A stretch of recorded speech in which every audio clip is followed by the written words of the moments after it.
Well, first two worsts figure out which is worse. And then the other two worsts figure out which is worse. And then the top two worsts fight it out until eventually you get the W-O-R-S-T-E-S-T. Worstest!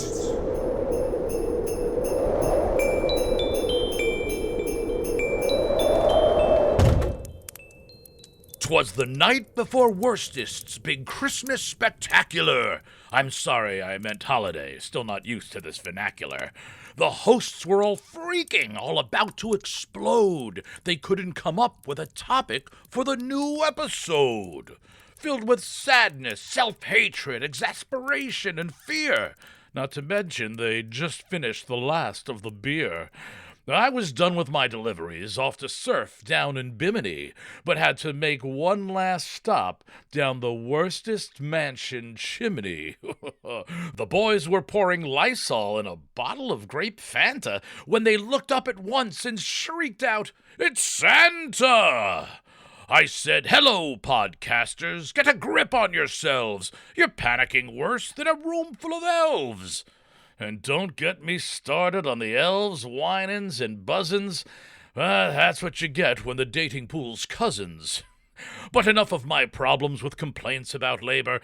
I'm here to act as your red-suited savior.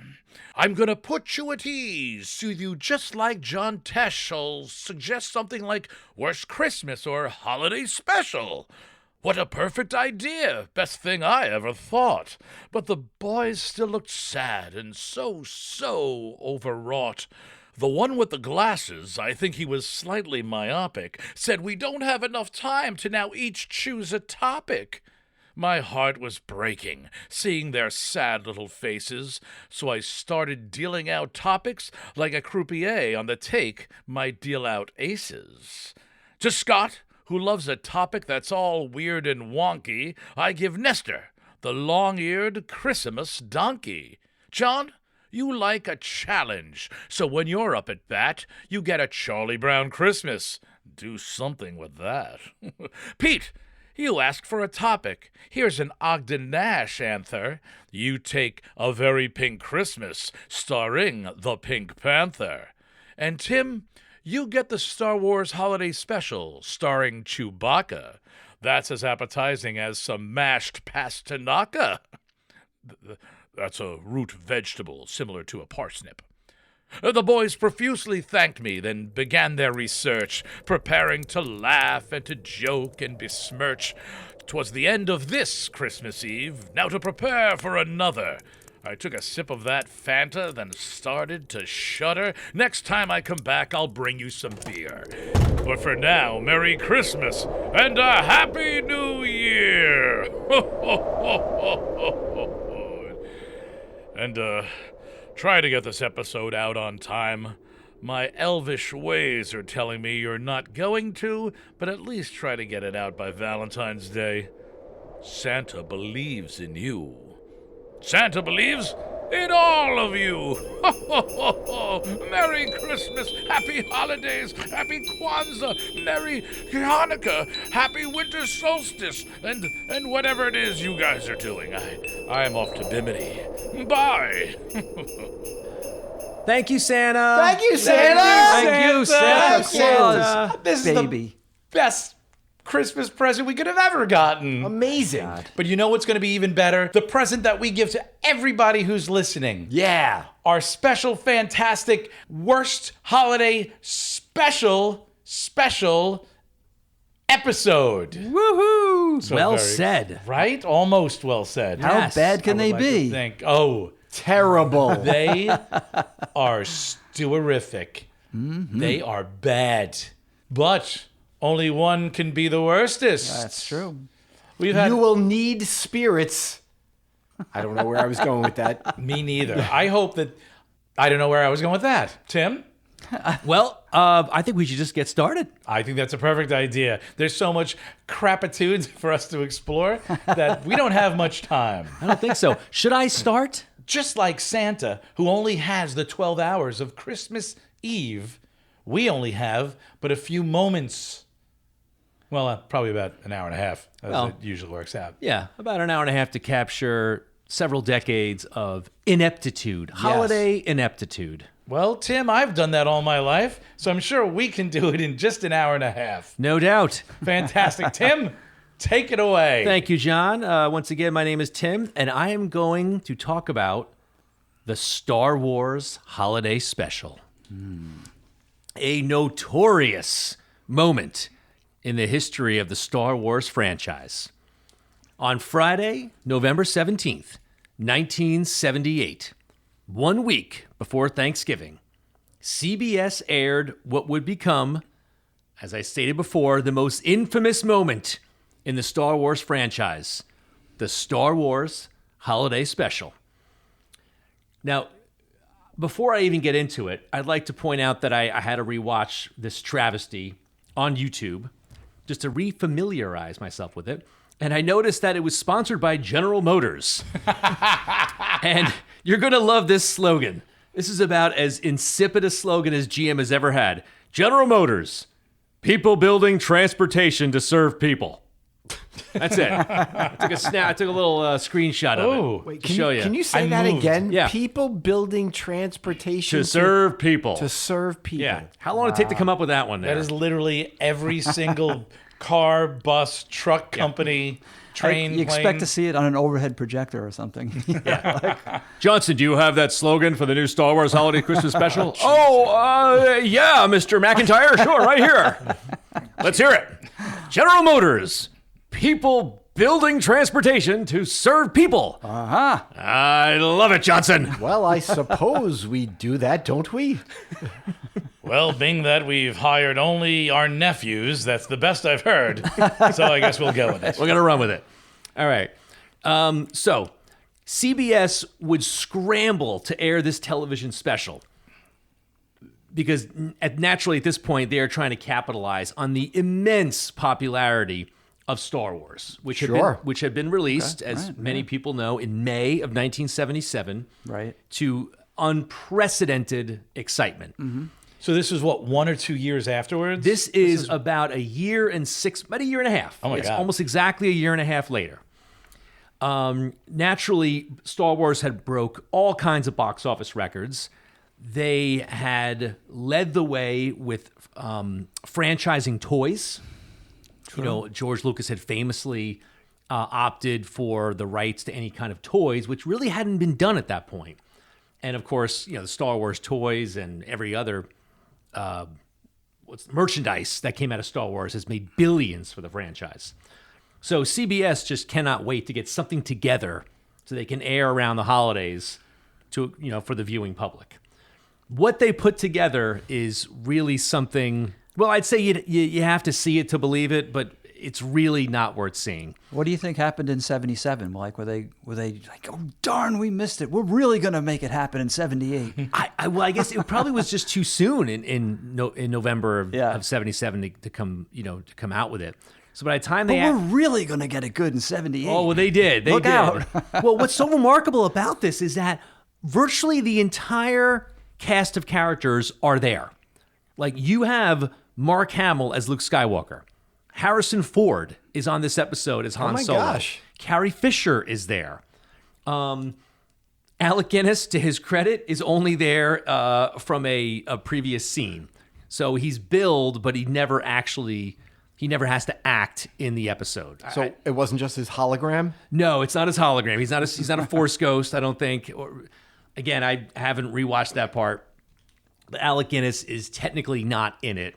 Again, he probably simply refused to go along with this. My compliments, Alec Guinness. Yeah. It's actually very interesting. It's the first time James Earl Jones is credited. I almost couldn't believe this, but apparently I have to look back and check on this. I don't think James Earl Jones is credited in the original Star Wars film as being the voice of Darth Vader. I think he is. You think he is? Maybe that was wrong information I heard. I think he has to be. Okay. David Prowse, of course, is credited as playing Darth Vader. David Prowse is not credited in this. It's just James Earl Jones as the voice of Darth Vader. What else? Of course, Peter Mayhew as Chewbacca. So just to help you, no. James Earl Jones is not credited for his voice work as Darth Vader in the first two Star Wars films. That is amazing. So if I've got this straight, that means the first time he is credited with being a part of this franchise is with this heaping pile. Yes. Yes. And you'll see in a moment, the Star Wars Holiday Special is famous for a few firsts. Please take me off of this. It's not like James Earl Jones was an unknown at 1977. No, of No, course. my known God, he actor. was in Roots. He was huge He was at Dr. this point. Strangelove. He had a small role in right. Dr. Strangelove. Yeah. He was a Broadway guy, wasn't he? Or was that afterwards? I'm not sure. It's just remarkable that he's not credited in either one. So, I will get to the special itself and the plot, but needless to say, when this episode finally aired in November of 1978, the reviews were not good. But let's fast forward all the way until the 21st century, where I think Nathan Rabin from The Onion said it best when he referred to the Star Wars Holiday Special as may have been written by a sentient bag of cocaine. That is how Death to all of these stars. yeah, that is how all over the map this Well, special at least the is. critics had it right. 1978. Well, yeah, it was universally panned. Now, who is in this besides the original Star Wars cast? Because when this aired, I was 7 years old, and I was a massive fan of Star Wars. I had all the toys. You name it, I pretty much had it. So what I do recall is that when this special was going to air, I was extremely excited. To know that there was going to be a Star Wars themed TV show on television that I could just watch without having to go to the movies. That the actors who are in the film were going to be in the show. I was overwhelmed with excitement. What I don't remember is how I felt about it after. I don't know if I liked it. I don't know if I was disappointed. Rewatching some of it again, I think I can probably guess what bothered me and what I did like, but more on that later. This might be like a car crash, and you just don't remember it. Yeah, but again, when you rewatch parts of it, it's weird because it's television. And while we have many examples of TV shows turning into movies, the X-Files, they made a movie about it. Sure. I think Downton Abbey, they made a movie sure. from it. Yes. You More than one. Yeah, you can cross over into that. Batman. That's right, Batman, yeah. The original Batman. Yes, that's right. Just talking to someone today about that. But when you have a film that goes to television, something about it just doesn't feel right. It's off. And Mark Hamill, who I was going to say, at 8 years old, you probably weren't quite the critic that you are now. No, not at all. But I would guess that even my little 7-year-old brain felt something was off. It's tiny. It becomes tiny. Yeah, everything's smaller. Yeah, Mark on Hamill, TV. he's Luke Skywalker, but he's like, is that Luke? I mean, it is him. I know it's him, but he seems different on TV, and it just doesn't work. Harrison Ford, to his credit, he tries. I'm sure, I don't know if they paid him a ton of money or if they were contractually obligated to be in the show. I'd have to actually look this up. But he's trying. He's giving it, the old college try, as they say. Carrie Fisher. It's also called the old cocaine try. Yes, exactly. Because you've got Stubby Welks in the back waiting for his money. Right. And, did you get paid? Yeah. Well, Harrison Ford's a weed guy, but, Very true, very true. Well, it's the 70s. Everyone was a coke person. Yeah, exactly, yeah. I I was a heard- coke person in the 70s. I heard Carrie Fisher, people, years later after The Force was on coke at that time, wasn't it? probably The Force was coke at that time. Oh, yeah. I was 7 years old. I was on coke. No. Look at him on the slides. Woo! He just did a full rotation. I'm doing long division now, Mom. Remainder X! Remainder X, mama! So the rumor I heard years later was that, Carrie Fisher was drunk when she did it. I rewatched it. She does not appear drunk at all. I think they're trying. They're professionals about it. Anyway, the director, they went through several directors. The first two thought this is going to be a disaster. I can't sign off on this. They eventually brought a guy in named Steve Binder. I don't know who he is.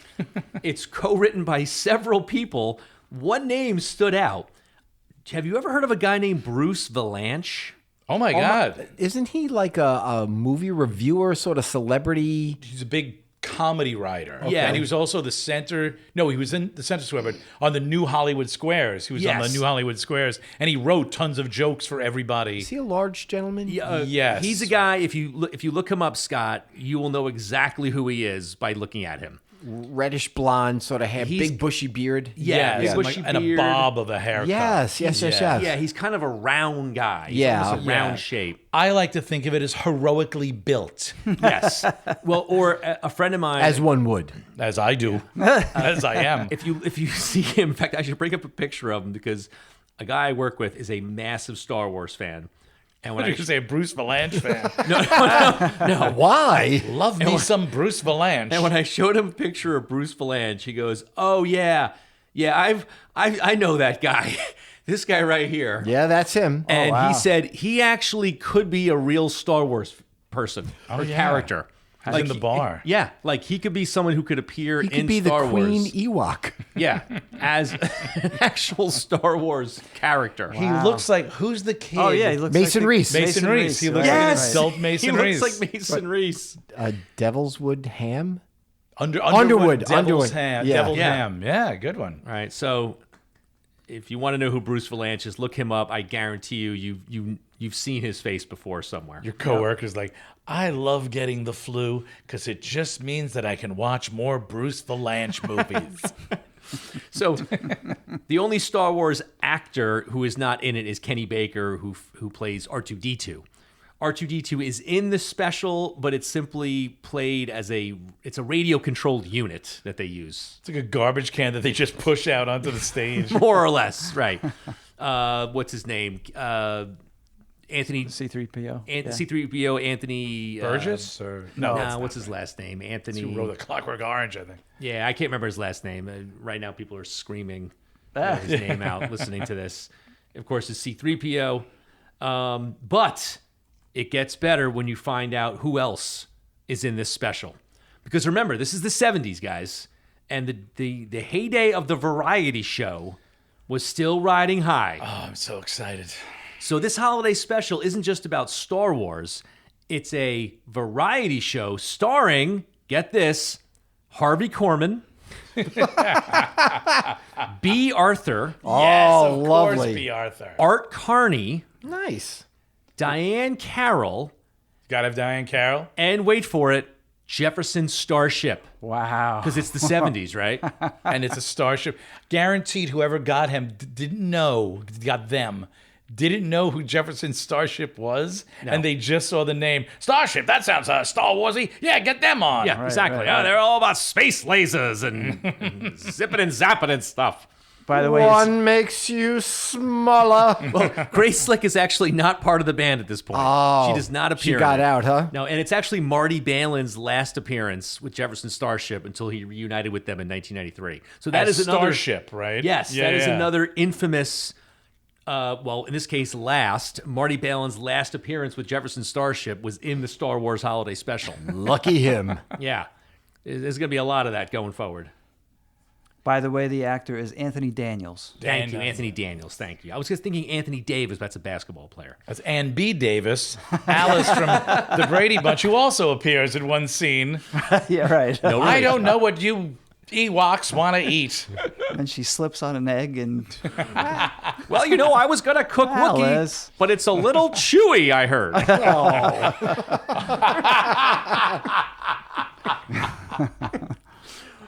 Anyway, Oh, how have I never heard that? back to the holiday special. You know the Ewoks are supposed to be cannibals? I remember I've heard hearing that. Yeah, Yes. so that was probably the Ewok joke that they made, and I couldn't understand it because Yeah, that's right. I don't speak Ewok. Please go on. All right, so all these people appear in the Star Wars Holiday Special, and they kind of cleverly embed them in various segments. Harvey Korman appears several times as a Julia Childs type chef named Chef Gourmanda. What? Yep, Chef Gourmanda. He's a four-armed chef based on Julia Child. And one of the Now that makes sense. yeah, Okay. now- one of the characters is watching him and trying to make a meal. B. Arthur plays Akmena. She is the proprietress of the Moss Eisley Cantina that also appears in the holiday special. and Well, how Harvey many, Korman how many would- arms does she have? Just two.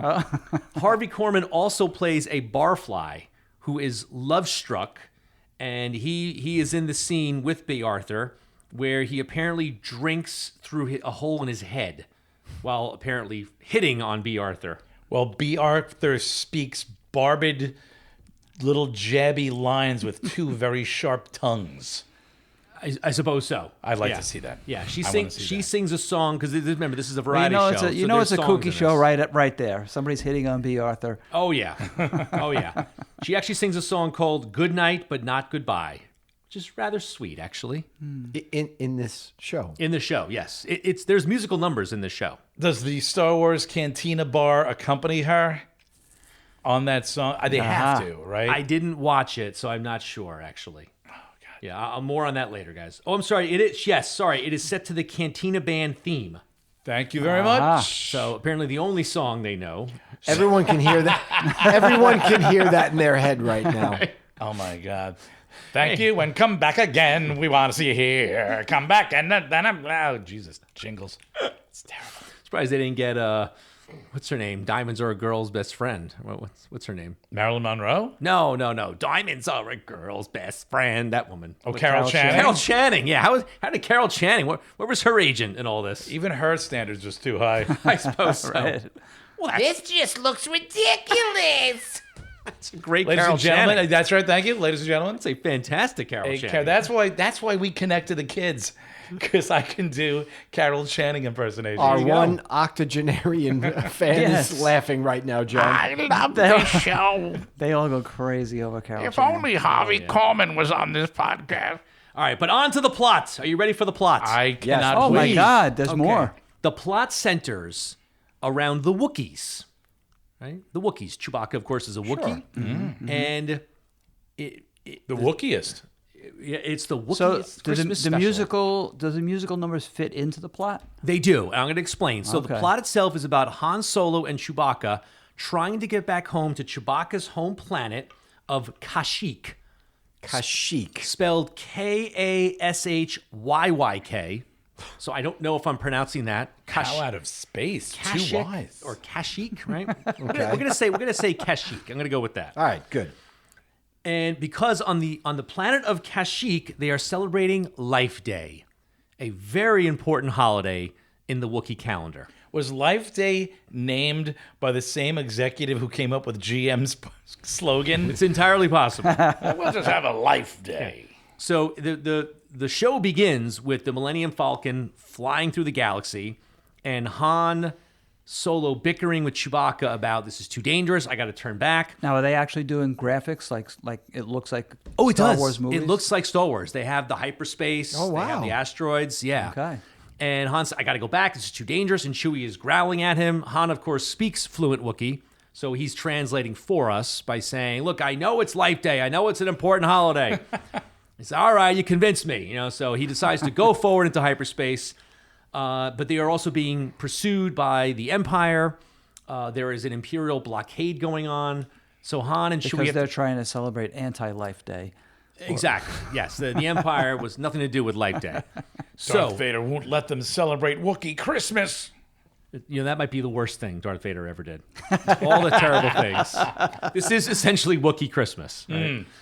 So as they're trying to get back, we run into Chewbacca's family. We have his dad, whose name is Itchy. Oh, come on. We have his wife. Is that spelled with two Y's? It's spelled exactly as you think. Itchy. What the fuck? Yep. We have Chewbacca's wife, Mala. Okay. And Chewbacca's son, Lumpy. His name is Wow. Lumpy. Wow. Now, They're not even trying. well, here's the thing. Well, they tried on the wife. Yeah, Not really, Yeah, but- George Lucas years. So we never heard of Chewbacca's wife ever, but she exists in this she show. exists in the special. and never in any Listen, other at part least of the, they didn't. of the Sorry, saga. at least they didn't name her Bitchy, Itchy, Bitchy, and Lumpy. True. Now, George Lucas, I believe years later, said, no, that's not their real names. And he gave them longer versions of that. But I think he was just covering up from the fact that they're so ridiculous that he just made this up after the fact. But their names in the show are Itchy, Mala, and Lumpy. That is a fact. No, I didn't really want to Exactly. name him that. Exactly. More like Bumpy.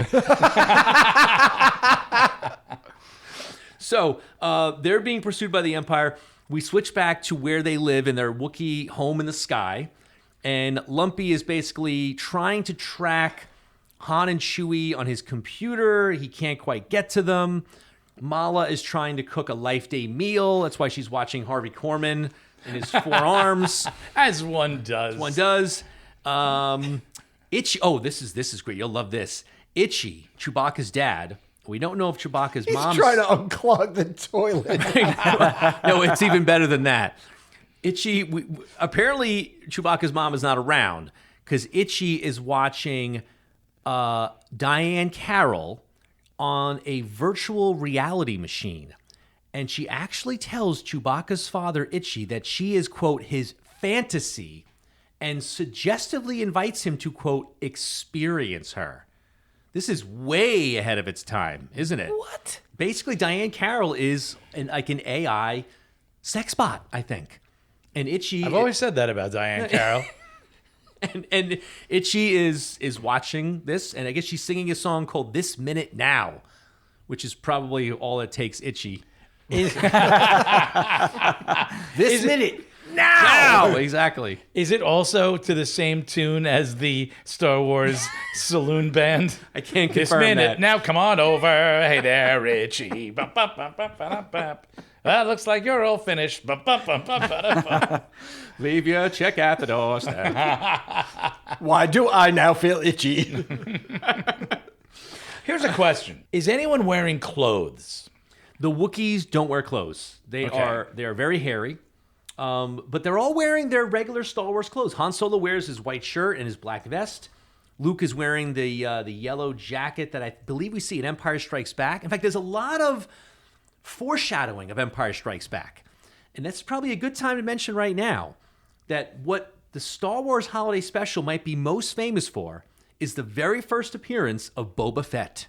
Oh. There is a 9-minute animated segment in the middle of the show where Lumpy is watching it on his computer. And I believe it's supposed to be part of the episode, but it's simply animated, probably because when you realize what goes on, they couldn't possibly have shot this for a TV special. It was too much. It's Han and Chewie being spoken to by Luke on a monitor, and Han is hanging upside down. Chewie's got the controls of the Millennium Falcon. They can't quite talk to Chewie, but they're like, why is Han hanging upside down? What's happening here? So Luke flies in a Y-Wing fighter to go rescue him, and he meets, when he's crashed onto this planet, he meets Boba Fett. Boba Fett arrives on the scene. He's animated, but he looks like Boba Fett. He's riding on this giant Loch Ness monster type creature, and he says, basically, I'm Boba Fett. Do you need my help?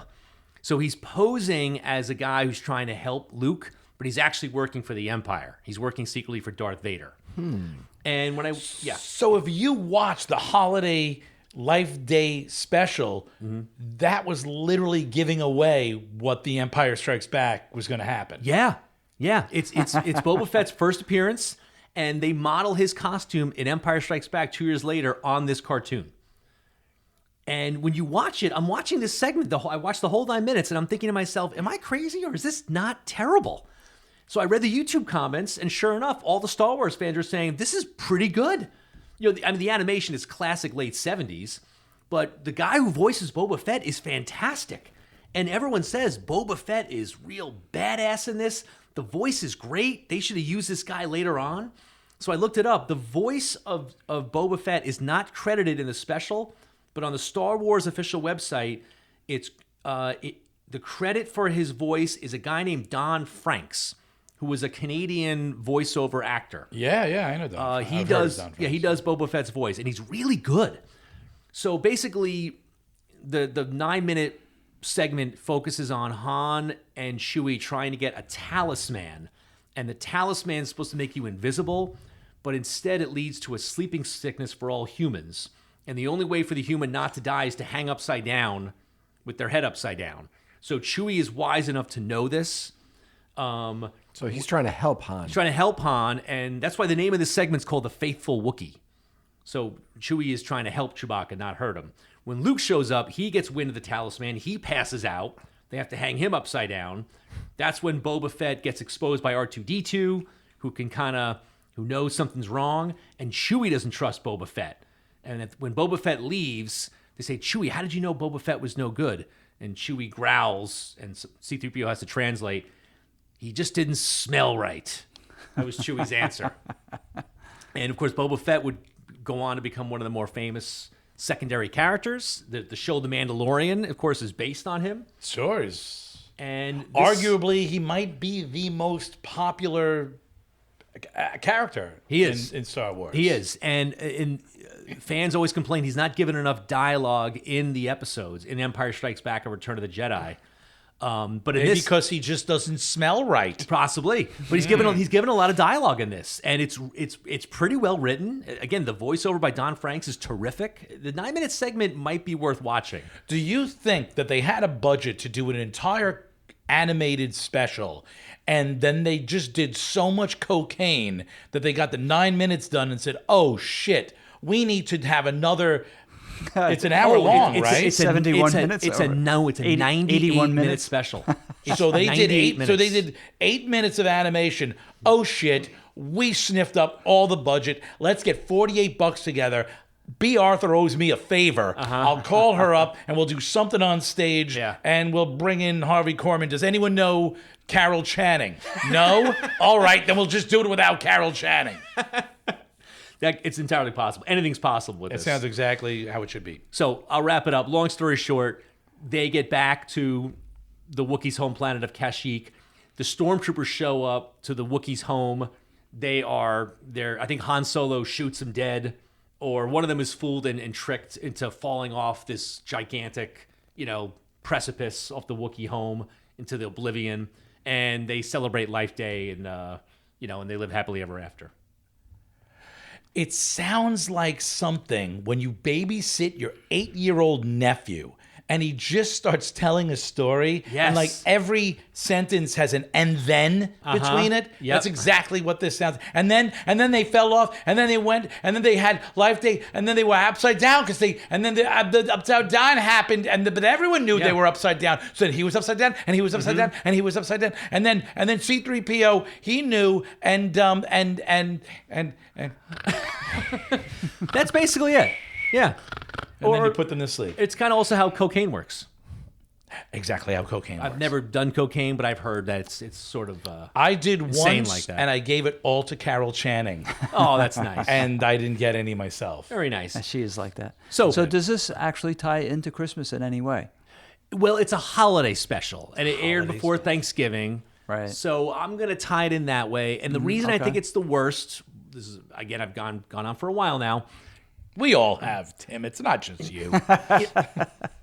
Again, as a kid, I don't recall what I thought of it, but when I was in my 20s, I wanted to rewatch it. And so I was living in East Village, and you guys remember Kim's Video? Sure. Okay, Kim's Video was the place to go when you wanted to find a movie that you couldn't find anywhere else. This is before the internet.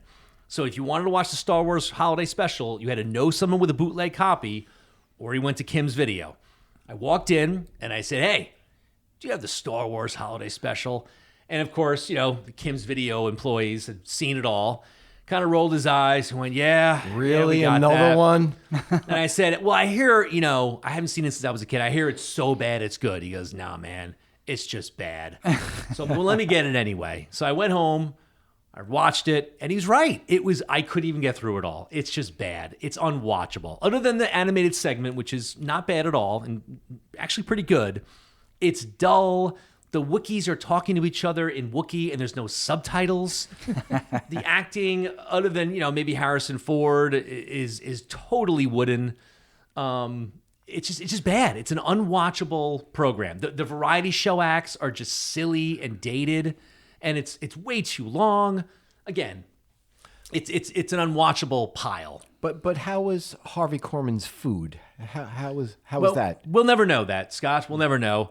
Mala made her Life Day feast eventually, I guess. How is Life Day celebrated? Do they go into that at all? They show the Wookiees dressed in red robes, and they're all together with like an orb, and they seem to be chanting something, or I don't know if they're singing. I turned it off at that point. I don't know. No, not much. I guess there's a feast. Oh, there's a Life Day tree. That's what it is. They go to the Life Day tree, and I guess they give thanks at the Life Day tree. You know that some coke-addled executive was like, we're going to make it Life Day. This way everyone can watch it. Yeah, It'll you be know. the biggest thing ever. It might become a thing. Who knows? I think it will be. Hey, you know what? Let's put in $3 million to make a whole bunch of Life Day trees. Everyone's buying all this other stuff. They're going to buy Life Day trees too. I'm sure of it. I'll get my cousin to write up the ad campaign. You know, he works for GM. So my thinking is, do you think, this is the late 70s, was there some guy, maybe some guy in his 20s who dropped acid that night, turned the TV on, saw this, and the next morning thought, there's no way I saw Star Wars on TV where there was Harvey Korman and B. Arthur and Art Carney. That must have been the acid. Right, the trip of all trips. Yeah, and then years later when he heard this was a thing, thought, oh my God, that was real. What? Like, it would almost seem like this is a fever dream or a bad acid trip. Like, someone, you almost couldn't put this together and be serious about it. So, there's my entry, the Star Wars Holiday Special. Well, Sounds pretty bad. that is terrible. Pretty bad. Not good. Can Scott top that? We'll see. Do your worst, Scott. All right, fellas. So I am here to present. Nice job, Tim, by the way. I really enjoyed learning about Life Day. Thank you. But I'm here to present Nestor, the long-eared Christmas donkey. Yeah. Just you wait. This is another in a long line of animated Christmas television specials produced by Rankin and Bass Productions.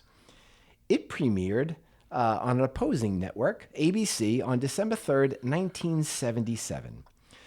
The story is based on a 1975 song of the same name, which was written by Gene Autry. We all, most of us recognize him. And two other gentlemen, a Don Pfrimmer, Pfrimmer. Isn't that a German Christmas cookie? Or a rash you need to get rid of. After you've had cocaine. Of Yes. And a gentleman, so Autry, Don Frimmer, and Dave Burgess. It should be noted that all of my favorite holiday specials are always based on novelty songs. You know, like Grandma Got Run Over by a Reindeer. That actually was a holiday special. I saw chose that. to pass. Did I you saw really? that, yeah. I mean, I saw that it was on the list of bad ones. I thought, maybe in the next round we'll hear about that. No. But you guys can all thank me for the earworm boring into your brain at this very moment. But before I really get into it here, I just want to say that John's introduction for this episode, it inspired me. And here's why. You know, when you think of it, many of these holiday specials had famous narrators to tell the stories of all of the holiday icons. Frosty the Snowman had Jimmy Durante. Fred Astaire, he narrated Santa Claus is Coming to Town. Burl Ives and Rudolph, come on. There was also a narrator for this holiday special. You guys recognize the name Roger Miller? Sure. Yeah. He was the voice of Spieltoe, Santa's workshop donkey. This is the same Roger Miller known for his country and novelty songs, like his chart-topping country hit, King of the Road. So if you don't mind, I'm going to get into character so that I can narrate my podcast piece for Nestor the Long-Eared Donkey. Bye-bye, Santa! Oh, hello, dear podcast followers. Why, I didn't hear you listening over there. Me? My name is Beauregard, but everyone here at the Big S Workshop, they just calls me Red. I was just getting ready to head over to Santa's stables to freshen things up a bit. Those stables won't clean themselves up, you know. Especially those donkey pens. They do end up in quite the state. Wait, you didn't know that Santa had donkeys? Well, of course he does. They're amongst some of Santa's most favored creatures.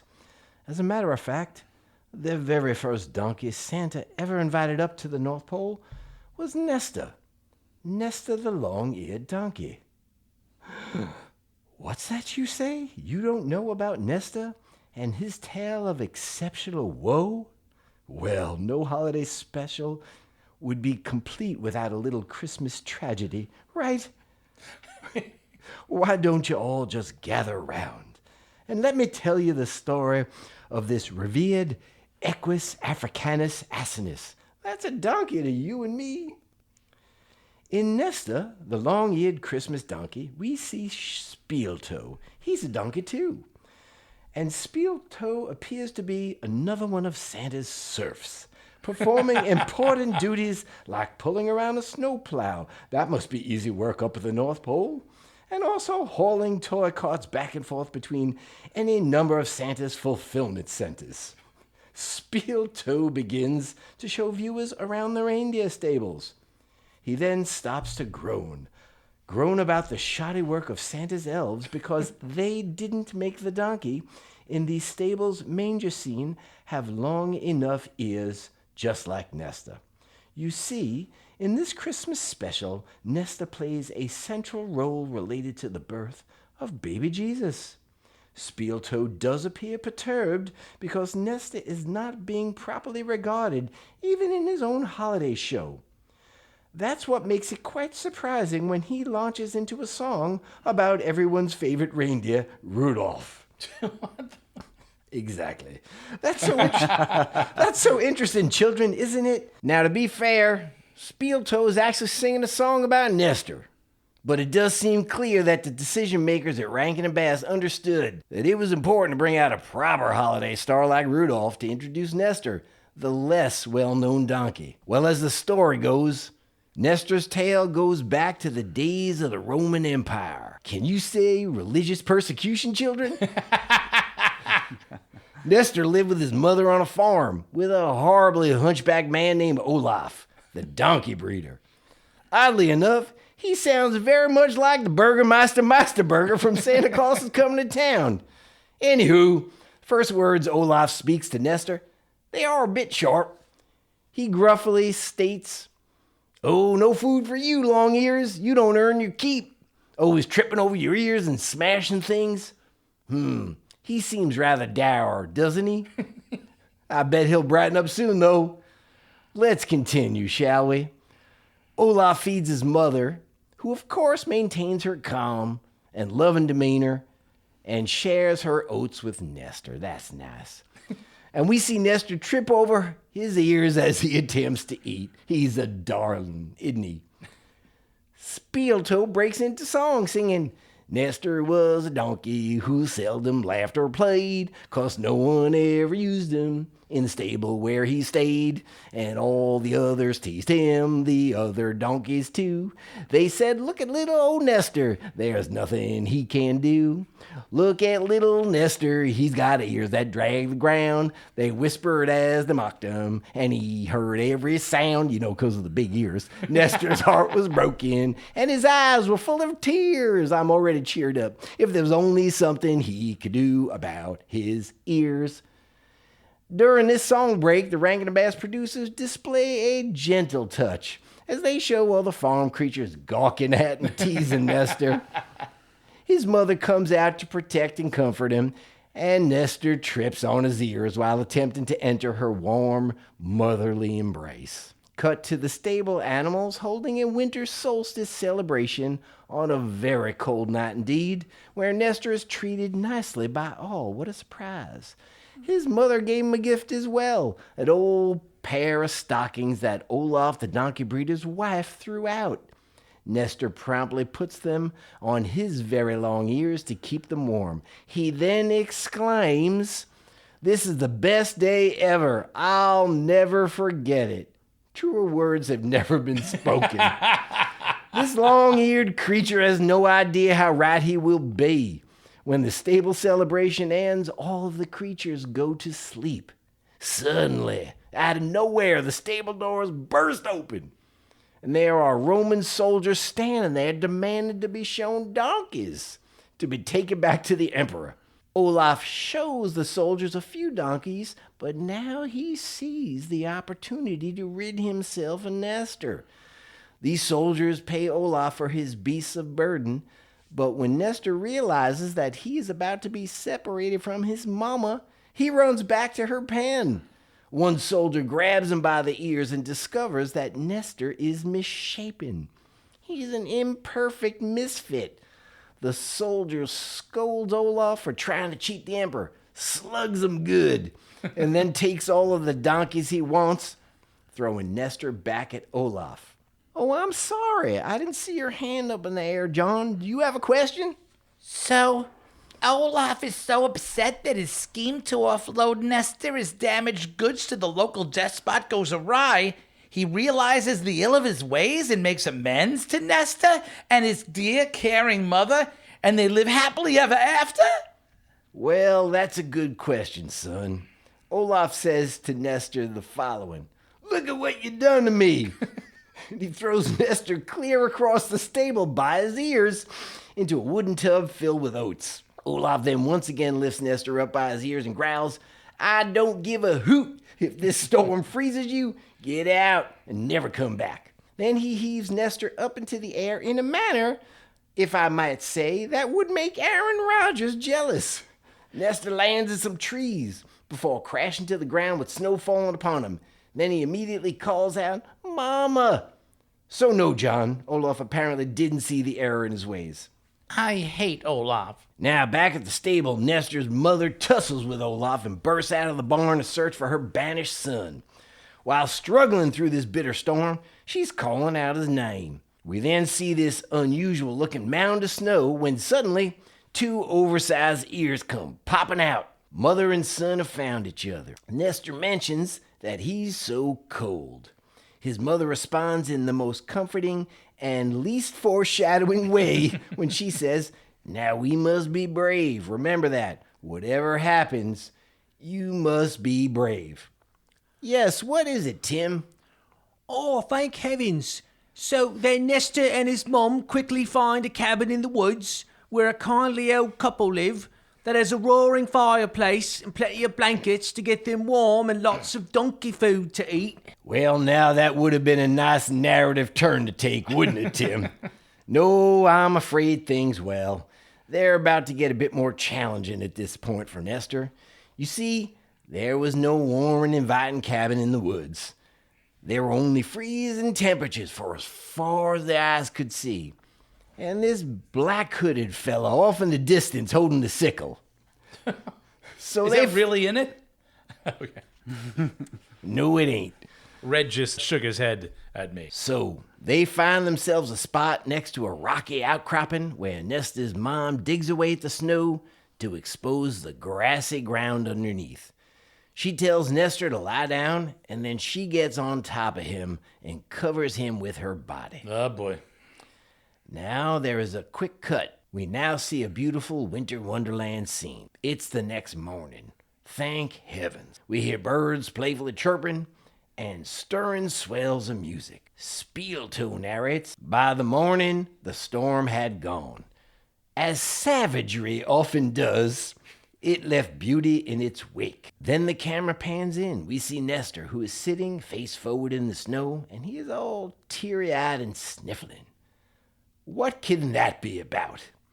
Spielto continues so matter-of-factly, the good Lord sometimes work in strange ways. The love of Nestor's mother had saved him, but in saving Nestor, she had allowed the storm to take her. Yes, what is it, Pete? Mr. Red, I get that Nestor is sad because his mom went on a trip, but where did the storm take her? Well, Pete, that's really hard to say. It all depends on your belief system. Why, if Nestor's mom was an ancient Greek, she might be walking the Elysian fields. But for Nestor and all viewers of this misguided Christmas special, we've all just entered Hades. So, I'm sorry. I have to break character now. Goodbye, Red. Scott's back. I don't want to go off on a rant here, but what were the Rankin and Bass people thinking here? The prime audience for this holiday special is, I'm guessing about 5 to 13-year-olds, right? Mm-hmm. I would have been 12 when this thing got released. A show like this is supposed to get children excited for the holidays. Sure, they should probably throw in a lesson or two, like be kind to strangers, treat your fellow donkey right and all that. But fatal parental self-sacrifice? I mean, read the effing living room. She's dead. They let her freeze to death. And time-wise, we are not even halfway through this emotional mind F of a show. Okay, Scott, just breathe. And it's here that I deliberately stop sharing any more about Nestor. And I do that on purpose. I'm not even going to talk about Nestor's role in the birth of baby Jesus. No, no, no. If it's salvation you seek from this pain and suffering, you'll need to facilitate my transition to the next realm. Don't be an ass. Send me to the second round to learn more. Wow. And that's it for now. Well, Pete and I have been given the worst Christmas present ever. I guess we have. The need to figure out who is the winner of these two craptastic. Two terrible Oh my stories. God, they're awful. Oh, I can't do a Wookiee thing. I wanted to do a Wookiee thing. I have a feeling, though, that there is some of the Nestor story that we did not hear, right? Well, he said he has to go to the second round to hear it. There's the baby Jesus is waiting to just pop onto the scene. So Anything could happen there. It really could. I don't really remember the story. Maybe Jesus goes to celebrate Life Day. Oh. So what do you think? These are both terrible. One in execution and one in theme. well put. Good point. Well Good put. point. Very well Yeah. put. Huh. Yeah. Yeah, they're like different ends of the spectrum, you could say, in Yes. their terribleness. Let's just say the adults should have known better in both cases. Yes, I think both. I think Tim's was born of cocaine. Obviously, 1970s, no born question. of cocaine. Maybe heroin we have here? No, yours is just greed. Oh. They literally just redid Rudolph. So you have a creature with some sort of physical abnormality. Everyone, I want to say shits on, but I'm looking for a better word. But I can't find one. Everybody shits on Nestor. Despises him. Despises or mocks and ridicules and keeps him at bay. Of course, the mother dying is straight out of Bambi. And just what you want to see when you're a 7-year-old Yeah. getting ready for the holidays, right? I remember my sister cried for so long after seeing Bambi. And that's like in the first 5 minutes of the movie. Oh yeah. The Yeah. mother dies. Yeah. That's a rough one. Dumbo being dragged away. I mean, so Dumbo's mom being dragged away in the Dumbo. Nemo's mom. Nemo's mom. Nemo's getting killed by the That's barracuda. matricide is a proud Disney tradition. It is. It is. And then Pixar just does things like Up, where you are absolutely crushed, but basically by life and not by the loss of a. Although you do lose a woman who wanted to be a mother, they lose hope, they lose dreams, and he loses himself. Oh my gosh. So I finally remembered the word I wanted to say. Apologies, folks. I wonder if the band Cage the Elephant took that from Dumbo. Oh, Interesting. I'm going to have to look that up. yeah, Interesting.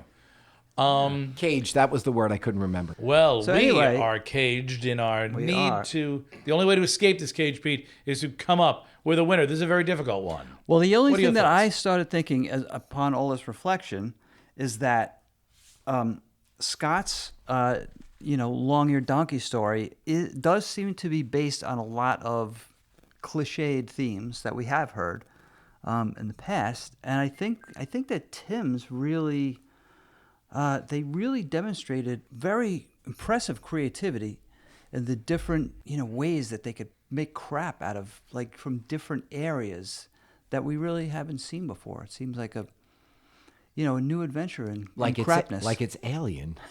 You could even say. And the thing that makes the Star Wars Christmas special so Crappy? well, here's the thing: if you're at a restaurant, you get the most incredible lobster, the most incredible filet mignon, and then like the rest of the meal is just absolutely perfunctory and just garbage, and Cisco frozen food. Not any disregard to Cisco frozen foods, but Much. much. If there is something great, and then you see turd vicissitude served up in front of you, that's going to look even worse because you did sample something great.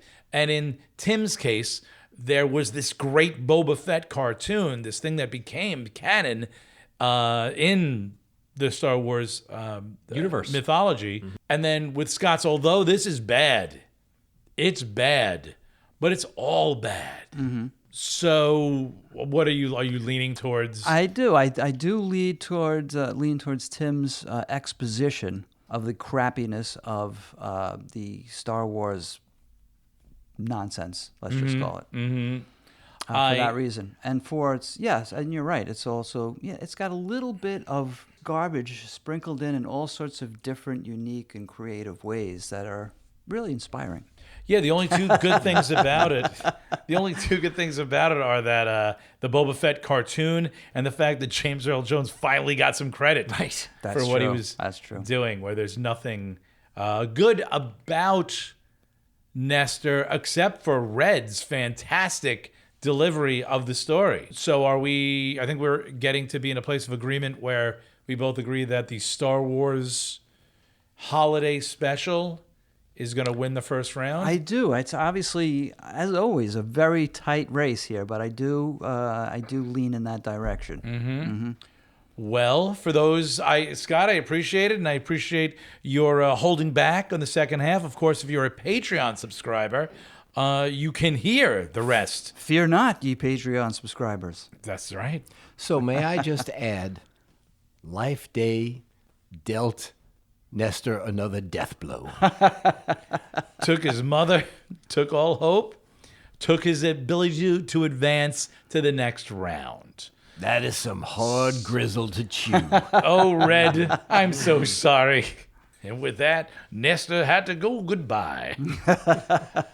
All right, that is the end of round one. So we have well done. And we didn't applaud for Scott either. So it's a double long. Big applause. Big applause. So well done. In our first round between Nestor and the Star Wars Holiday Special, the Star Wars Holiday Special wins.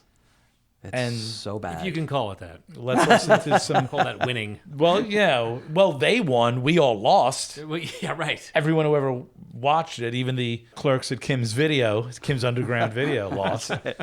But the Wookiees won, and for that, I guess we can be happy. And you can be happy if you have subscribed to Patreon. You can hear the rest of Scott's story. And if you haven't, you can still hear another 2 stories coming up. Because after the break, we will return with me and Pete going at it. We'll be right back. And we are back. Hey, fellas. Hi, everybody. I felt so alone, but now we're all together again, just like Christmas does to people. Yeah, John, we're back. We're here for you. Thank you. Well, I'm here for you, because with no further ado, let's dive right into the second round competition. And it's my turn to go. And I'm bringing you all the much beloved A Charlie Brown Christmas. Are you not gonna? I am going to do it. Really? And by the end of it, you will agree with me that this is the worst Christmas special. It's the worst holiday special. And specifically, it's the worst Christmas special. Wow. Yep. Them's is fighting words. Yeah. There are people at home right now screaming at whatever they're listening to this on. You have a tough road to hoe, sir. Well, my dear friend, Start hoeing. Bring it on. call John Deere, because this job's big and it's going to get done. That was not written by the nephew of a GM executive. See, This is transportation that was meant for hoeing a garden. I should be working for GM. In 1965, the daily cartoon Peanuts had been in syndication for 15 years already and was incredibly successful. In fact, in April of that year, the Peanuts gang appeared on the cover of Time magazine, which gave New York agent John Allen an idea. He had been approached by Coca-Cola, who wanted to sponsor an animated Christmas special. who better to star in a cartoon Christmas special for the most popular soft drink in the U.S. than the most popular cartoon characters in the U.S.? He probably thought. I don't know. I wasn't there, but it seems like the thing a New York agent guy would say. He immediately got on the phone with producer Lee Mendelson, who had worked with Peanuts creator Charles Schulz on a different project, and Schulz immediately agreed.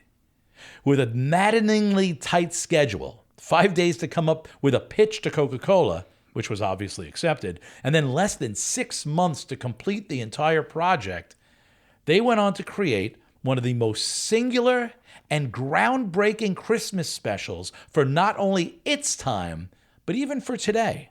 Instead of saccharine Christmas carols, nondescript seasonal music, or earworm jingle tunes, there's a sophisticated jazz soundtrack. Schulz insisted on no laugh track, a concept unheard of in animated TV fare at the time. When it was suggested to Schulz, he simply walked out of the room, then came back a little while later, pretending as if the subject had never been brought up. That's a classic power move. Well, I guess we won't have a laugh track, animator Bill Melendez said to Mendelson. Most importantly to Schulz, there would be a story from the Bible read in the special. Schulz was adamant about Linus's reading of the Bible, despite Mendelson and Melendez's concerns that religion was a controversial topic, especially on television. Less than 9% of Christmas specials had any reference to the Bible. Melendez recalled Schulz turned to him and remarked, "If we don't do it, who will?" And it is this, Linus's reading from the Gospel of Luke, specifically Luke 2, 8-14, that takes this Christmas special from a sweet little morsel to have on in the background while you're decorating the tree or assembling little baskets filled with fresh-baked weird German cookies that no one knows the real names of, so you just call them white dusty cookies or the ones with the red stuff inside. Which are white dusty cookies with the red stuff inside. Aren't you referring to, is it Pfefferhausen? No. Pfeffernussen? Pfeffernusse. I love that. Pfeffernusse. Yeah, because there's an umlaut there. Nusse. Well, I love them. Well, this special takes making just a bunch of little pfeffernusses and it brings it to an actual beautiful allegory of redemption, birth, and rebirth. Let's look at this story. Charlie Brown is profoundly depressed. Commercialism has robbed him of any joy that he could be having for the holiday. Ironically, and most devastatingly, the commercialism that he sees robbing a little bit of everyone's soul around him has stolen the biggest share from Charlie Brown himself. The presents, the greed, the artificiality of even the trees, now made of metal, sicken his heart. He can't lift his head. Then he sees it. A tiny twig of a tree, a real, barely alive tree. It takes a place in the last part of his heart that can still feel something. And in turn, he takes it home. But his joy isn't to last. He's immediately mocked and belittled by everyone he knows. Even his dog laughs at him. In a last-ditch effort to prove that his tree is just like all the others, that it can be beautiful, that it can fit in, he hangs a Christmas ornament on it, and it immediately falls over, seemingly dead. He runs off, alone in the night, much like Christ did after the Last Supper. It is then that Linus reads the story of the birth of the Savior of man. And that simple story metamorphizes that angry mob into a congregation who at first forgives Charlie Brown. They say, "I never thought it was such a bad little tree. It's not bad at all, really. Maybe it just needs a little love." Something we all feel about ourselves. This sounds beautiful. It is. And they also said he wasn't such a blockhead. We're coming to that. But then that whole congregation, they go to work. And they make that sad, nearly dead single branch of a tree into a beautiful and bountiful Christmas tree, Lucy, Charlie Brown's most fevered tormentor, even turns to him with forgiveness and compliments him. You're not such a blockhead, but you can pick out a really good tree. They end that special by holding hands, and they wordlessly ooh the hymn, Hark the Herald Angels Sing. The herald angels, the angels heralding the birth of the Savior of man. And these Charlie Brown characters, they're not singing it because words would be lost upon much of the rest of the world. They just ooh it. They just, without verbalizing from their hearts, they speak of the angel. And somehow, by the end of this story, whatever language you speak, you understand what they're saying, and you understand the redemption, and you understand the change within all of those people. The tree, like the Christ child himself will be 33 years from that first Christmas, that tree has been reborn. But so has Charlie Brown. He is no longer a blockhead. He is no longer a loser. He has brought Christmas, real Christmas, to the Peanuts universe, and with it has brought redemption. He's brought resurrection, and he has brought rebirth. This is a perfect encapsulation of what the real meaning of Christmas is, and in turn is a perfect and possibly the most perfect Christmas special ever. It is also the worst. Why? Why? Because of where it sits in the canon. For 15 years, we watched Charlie Brown be a loser, losing every baseball game he has ever played. He was loathed by his friends and teammates. We watched Lucy torture him by yanking footballs away at the precise moment he was going to kick it, after being told time and time again she wouldn't. We watched her give him the most soul-crushing psychological advice just to mess with his head, like a primary-colored Hannibal Lecter. And let's not forget the little red-haired girl, the one true love of Charlie Brown's life, unattainable, disinterested. But then, the Christmas special comes around. Suddenly, he is a hero. He literally is shaped by Christ's love and is fundamentally changed. He is Moses, coming down with the Ten Commandments. He is Prometheus, bringing fire. He is every saint, bringing God's love to the masses. And every child in the world is watching this. To them, they can change too.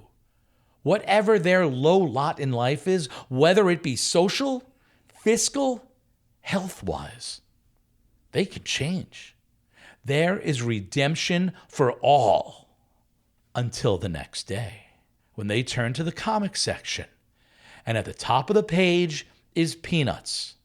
I wonder what that first comic contained that let the children of the world know that there was no redemption, there was no rebirth, that their social standing, their poverty, their poor health would not suddenly, with a few beautiful words and a flip of a love-filled blanket, transform them from loathed to loved? Was it Lucy, having the eternally optimistic and trusting Charlie Brown once again kick at that football, only to end up cracking his spine until he's crippled? Was it another baseball game lost 28-0? Or was it that little red-haired girl turning away from him for one final time, leaving him loveless and unlovable? That special was the best special ever on the night it aired, and then became the worst on the following day, when we saw that love and redemption and hope has a shelf life of about 12 hours. It is not the worst for its content, but for the discontent it bred. Listen, is that Hark the Herald Angels Sing? No, it's the hearts of generations of children silently breaking. A Merry Coca-Cola Christmas to you, everyone. Whoa. Man, that got dark. So, What? No applause. Well, I think I'm we're all a stunned. little shocked, quite honestly. Stunned. Yeah, Thank you. light, I'll do it myself. a light golf clap. So it begs the question. Much was made at the end there about that next strip. You're going to talk about it now? No. Do you know what it was? What was the strip the very next day? I need to look that up. I don't, but it doesn't matter. No Right. matter what it was, okay, we went okay. back to that world. Charlie Brown. Status quo ante. For one brief shining moment, Camelot. Charlie Brown not only wasn't a blockhead, he was redeemed. It's kind of like on Gilligan's Island when they'd have a special and they'd get off the island, and then another show, they're back on the island, deserted. Like, wait a minute, they got off. Right. What do you mean they're back on? The point being on here is Wait, was Gilligan Jesus? That's a different show. Lovey was the whore of Babylon. You think it would have been Ginger, huh? No. She was Mary Magdalene for sure. You need us. Anyway, the point is this. It is not the special. Well, it is the special, but it's what the special did to the children of the world. Removing all hope. And some may say that the generation after that 1965 airing, it wasn't Vietnam that stole the innocence from people. Or JFK's assassination. Or who was that horrible killer of the nurses? Oh, Richard Speck, Speck. yeah. Speck. Oh, God. No, what a it wasn't demon. any of that. No, it wasn't him either? It was the Peanuts Christmas special. That's a hot take, John. That's a hot take. I think Molten take. I think I proved it. Tell me I didn't prove it. Well, So you're saying it's cynical. The special was cynical because It's Charles worse than Schultz cynical. went right back to drawing Charlie Brown being a doormat. And his supposedly his faith was incredibly important to him, but was it? Tim, hang on to this stuff. Okay. Yeah, because we'll have lots to talk about, I think. Okay. Yeah. I was an incredible presentation. Oh, yeah. And I'm going to clap for that. Riveting. Thank you. Riveting. Thank you. You know, I do have to say, when I first watched that, even as a kid, the religious reference to the Gospels stunned me. I mean, I grew Yes. up a Catholic. I grew up an altar boy. This was not You mean the presence of them or the message or both? both. Yeah. Well, no. I mean, I knew the story growing up. I mean, I was an altar boy for many years, but hearing it on television through a cartoon on regular network TV was jarring. Like, wow, they're talking about And so seriously. religion. Yes. The message was totally delivered. sincerely. Maybe it had even more impact because it was being presented by a child. Yes, exactly. It was. I remember even as a kid being jarred hearing that for the first time. Yeah. Same here. And it's of course it's Linus, of course, a biblical name. Right. Yeah. I think he had a blanket in the Bible as well. He did. He wrapped it around lepers. All I need to say is this.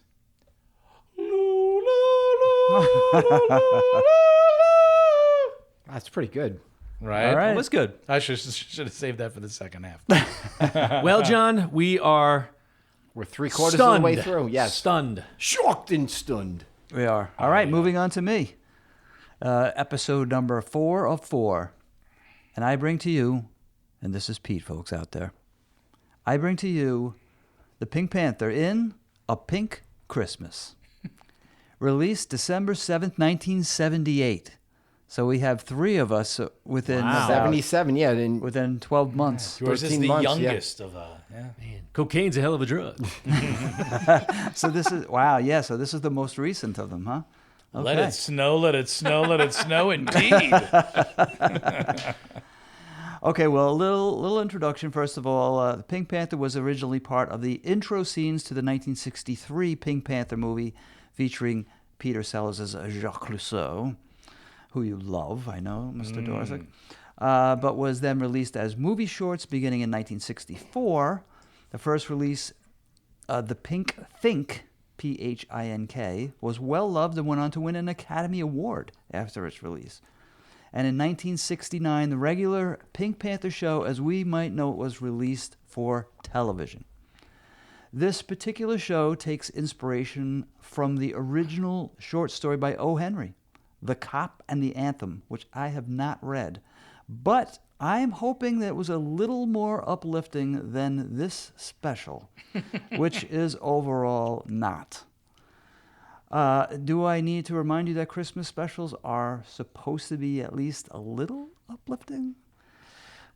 Okay, so I am going to run through this as quickly as I can. Pete, I'm fascinated because I do not even have a small remembrance of I this know. at No, all. me neither. And I that's- did not know this existed. I'm gonna kind of walk us through the plot here. I'm just gonna start by reminding everyone that Pink Panther cartoons are dialogue-less, but they do include some sound effects. Lots okay? of pratfalls.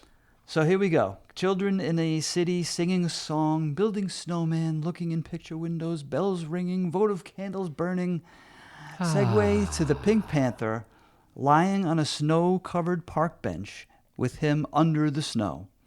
Snow falls off of him. He sits up. He's freezing, shaking from the cold. Is his mother laying on top of him dead? I'll give you a little, whatever the opposite of foreshadowing is.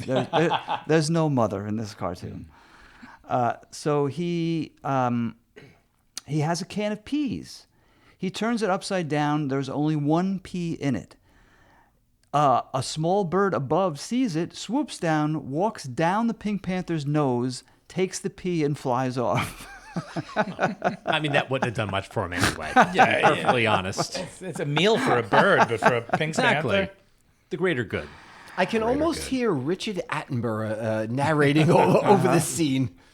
Notice how the African pea willow... That's right. What's it doing in the snow? Snow is a strange thing to an African pea willow. It needs to keep up its inner heat.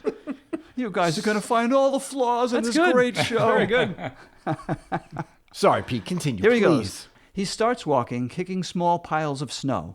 There is a somewhat larger pile of snow that he kicks, but there is a fire hydrant under it, and he smashes his foot on it. Ouchie, wow. This is a bad day. Pink Panther continues walking, sees a roasted chestnut stand. He checks his pockets, which miraculously, somehow he has pockets, which are empty. Even Pink Panthers had pockets, and women couldn't get them in a dress until 2015. Terrible. Also, somewhere later in the show, he has a belt. I don't even know how that happens. He looks down and there's a belt. What's he keeping up? Certainly not his dignity. Yeah, right. Well, I think the point of the belt was that he was so thin. I don't know. Oh, he had to keep his It fur doesn't up. matter. When he sell the belts. Or it's maybe he couldn't be fully nude on TV. That could be. It was standards. So he sees a roasted chestnut stand. He checks his pockets, which are empty, but he sees a chestnut roll away from a patron. He sees that no one is looking, so he sneaks over to it and tries to pick it up, but it's still boiling hot, so he burns his hand in the process. At least one part of him's hot now. After a few moments, he digs down in the snow to try to recover it, but after digging down a ways, he realizes that it has fallen into a grate. Oh, man. Wow. Cue a policeman chasing the Pink Panther out of the park. Why, I'm not sure, but that's what happens. You can't dig snow in a park. That's right, but there's a chestnut. Nah, there's no chestnuts in there, you panther. Get out, you vagrant. Actually, being that there's a panther in Central Park, it's probably a good idea that the policeman did get rid of the panther. It's Yeah. probably kind of dangerous. A half-naked panther, too. Sans belt. Yikes. So he continues walking, and he sees loving families together out Christmas shopping and Christmas tree buying. He stops in front of a bakery, looking in at the sweets and licking his lips, then realizes that his nose is stuck to the window. He is able to pull it off with ample effort. Good old Pink Panther, This just screams Christmas. doesn't it? He should wanders have sued the bakery. That's right. He just, he's looking for all these options, and here they are. And It's right there. Why couldn't he see that? That's right. Sue! the lawyer. It's Christmas after all. There you go. This solves your financial problems. He wanders over to a deli window and he sees a tiny dog in front looking in. A man walks out with a bag with bags full of stuff, and the small dog sees links of a sausage hanging from the bag. The doggy runs after the man and grabs a few links and runs off. That's such a great cartoon trope, right? The links of sausage. Absolutely. Pink Panther chases after the doggy and comes to a crashing halt into the little bulldog's parent, who's like 5 times the size. Pink Panther runs away, chased by the doggy. He runs up the street only to be in the direct path of an oncoming streetcar. He narrowly avoids getting hit. A man comes running out of a store with his hands full of purchased gifts, trying to catch the streetcar, dropping a box, but making the streetcar. Ooh, what was in the box? Pink Panther picks up the package and tries to catch the streetcar, but cannot. Suddenly, a bitter wind blows, and Pink Panther decides to look in the box, which contains a Santa outfit. I gotta say, this is very Chaplin-esque. Yeah. This sounds very familiar. Maybe I did see this, or Yeah. it's just been ripped off from a. But yeah, it's very Chaplin-esque. Yeah. It'd be cool if they were like, was another Pink Panther head in the box, and he started just screaming and pulled his eyes out. Or maybe he picks it up and does a ventriloquist. But Get out of my head, John. I was thinking Gwyneth Paltrow as well. I was gonna say, it's the only line of dialogue that's ever in the Pink Panther shows. What's in the box? Don't go over there! Don't come over! Pink Panther darts into an alley and puts it on. He comes back out into a bitter wind, but feels warm in his outfit. Sure. He passes a store where the working Santa apparently is ill and is sitting with his feet in a steaming bucket of water, whilst the store manager is pacing, trying to figure out what to do when he sees the Pink Panther walk by. He chases him down and asks him to be a Santa, which Pink Panther agrees to. Hey, you non-talking predatory cat! Be Santa for children on their laps, on your lap. So now, as Santa, Pink Panther is sitting as Santa in the store. A boy comes in and sits on his lap, tells him what he wants for Christmas. Another boy does the same. Then a girl sits on his lap, but she has a bag of goodies, which Pink Panther smells. Prevent himself from taking a big bite of a cookie. After which the child starts crying, and the mother chases after Pink Panther and whacks him with her purse. He starts running through the store, taking off his outfit as he goes. The store manager chases after him, and now from here, I'm going to cut out the next page worth of stuff, which is basically the store manager chasing after the Pink Panther hiding, the store manager wondering where he went, then suddenly seeing the pink tail, grabbing the pink tail, fighting, chasing after each other. Oh, it's joyous and has so much to do with Christmas. So let's skip that, shall we? So now, after Pink Panther finally gets out of that mess, now he's back outside walking again and passes 2 boys making a snowman, but stops when he realizes that they placed a carrot on the snowman's face.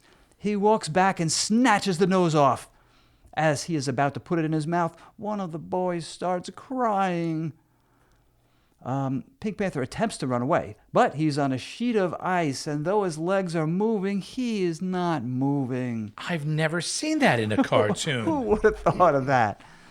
I wonder what the plot sheet looked like for this. It's like, what that? No, that. Like, it was a guy who'd never seen a cartoon before. I think these are all great ideas. So anyway, he's not moving. He finds himself, somehow he's on a barrel now, careening down the sidewalk with no control. He smashes into a wall, goes flying over, sliding down the sidewalk on his butt, being chased by one of the boys.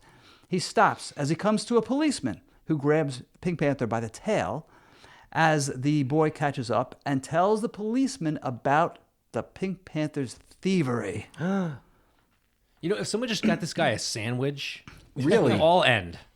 Yeah, like 5 peas would have made him happy. Yeah, just give him something to eat. So he's still holding the carrot, I guess. Well, here we go. Oh, okay. I'll tell you what's happening with the carrot. The policeman. Okay, so tells the He policeman. beats one of the boys to death with it. And that's it. So the policeman tells the Pink Panther to give him the carrot. The Pink Panther shows an empty hand, and the policeman asks to see both hands, which the Pink Panther shows. The camera moves over to the Pink Panther's tail, where the carrot is being where held. was the carrot? Whoa. Boy, this just got dark. And he was regular for the next 3 weeks. Then a horse notices the carrot and starts eating it out of the Pink Panther's tail. Wait, what? Oh dear. I don't know where the horse came from, Oh, but dear. there it was, eating the carrot. It just came from the donkey show. Donkey show's nothing. You got to see a Pink Panther show. Wah, wah. Pink Panther is finally able to extract his tail from the horse's mouth and walks away. He notices again that he is starving. So he moves on. He sees an old lady feeding pigeons and is once again transfixed. He imagines the pigeons eating a Thanksgiving dinner and starts to behave like a pigeon. He walks over to the pigeons. After not being able to grab any of the individual crumbs, he decides to chase off the birds. He then picks up the remaining pieces in his hands, but just then, the old woman comes over and chases him off with her umbrella. Oh, I saw a handbag coming for him. Nope, this time it's the umbrella.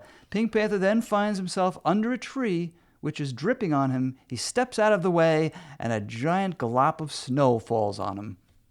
Why not?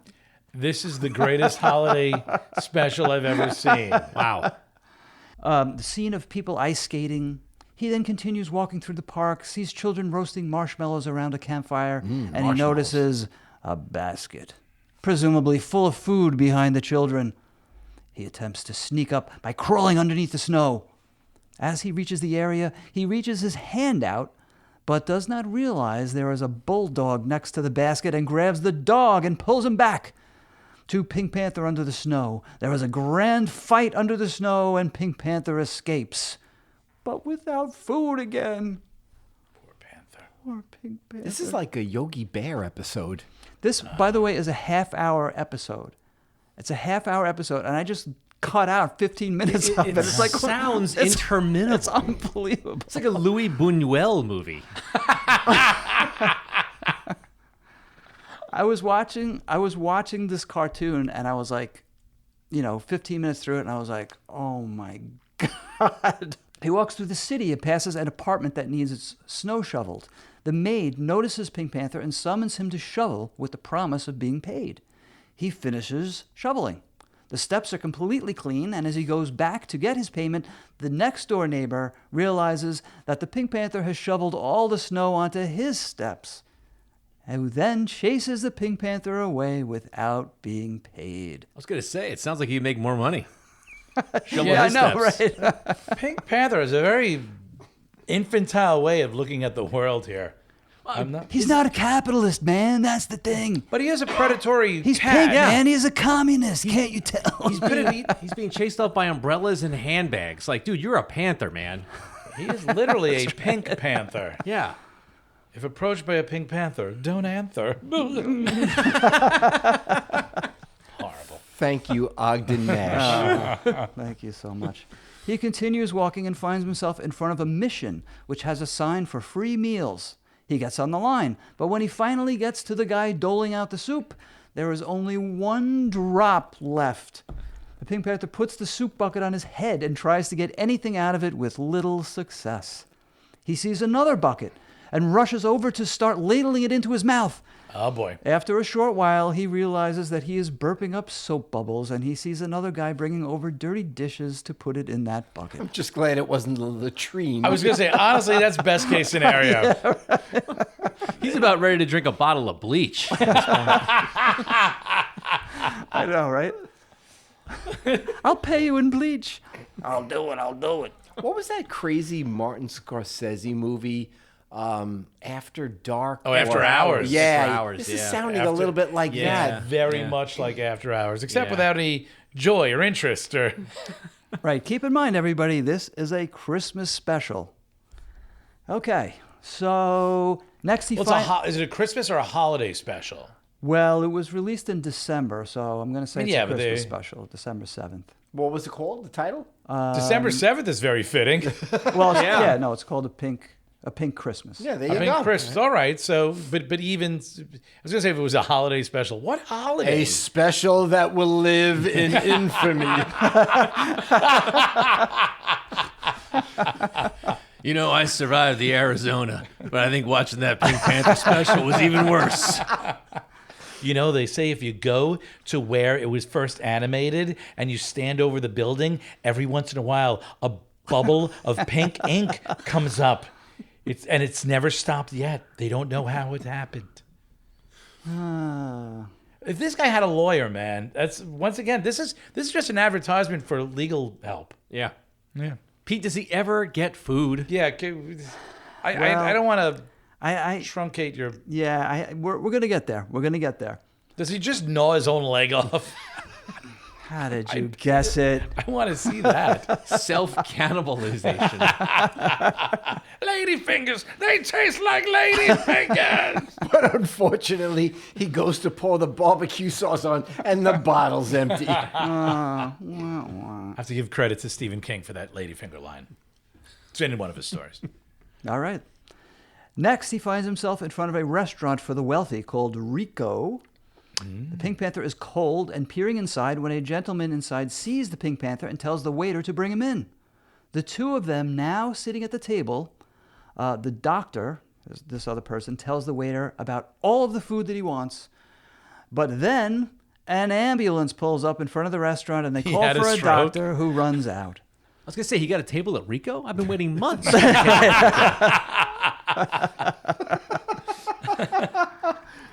Pink Panther is still served a full turkey, but with the bill attached, which he indicates he cannot pay.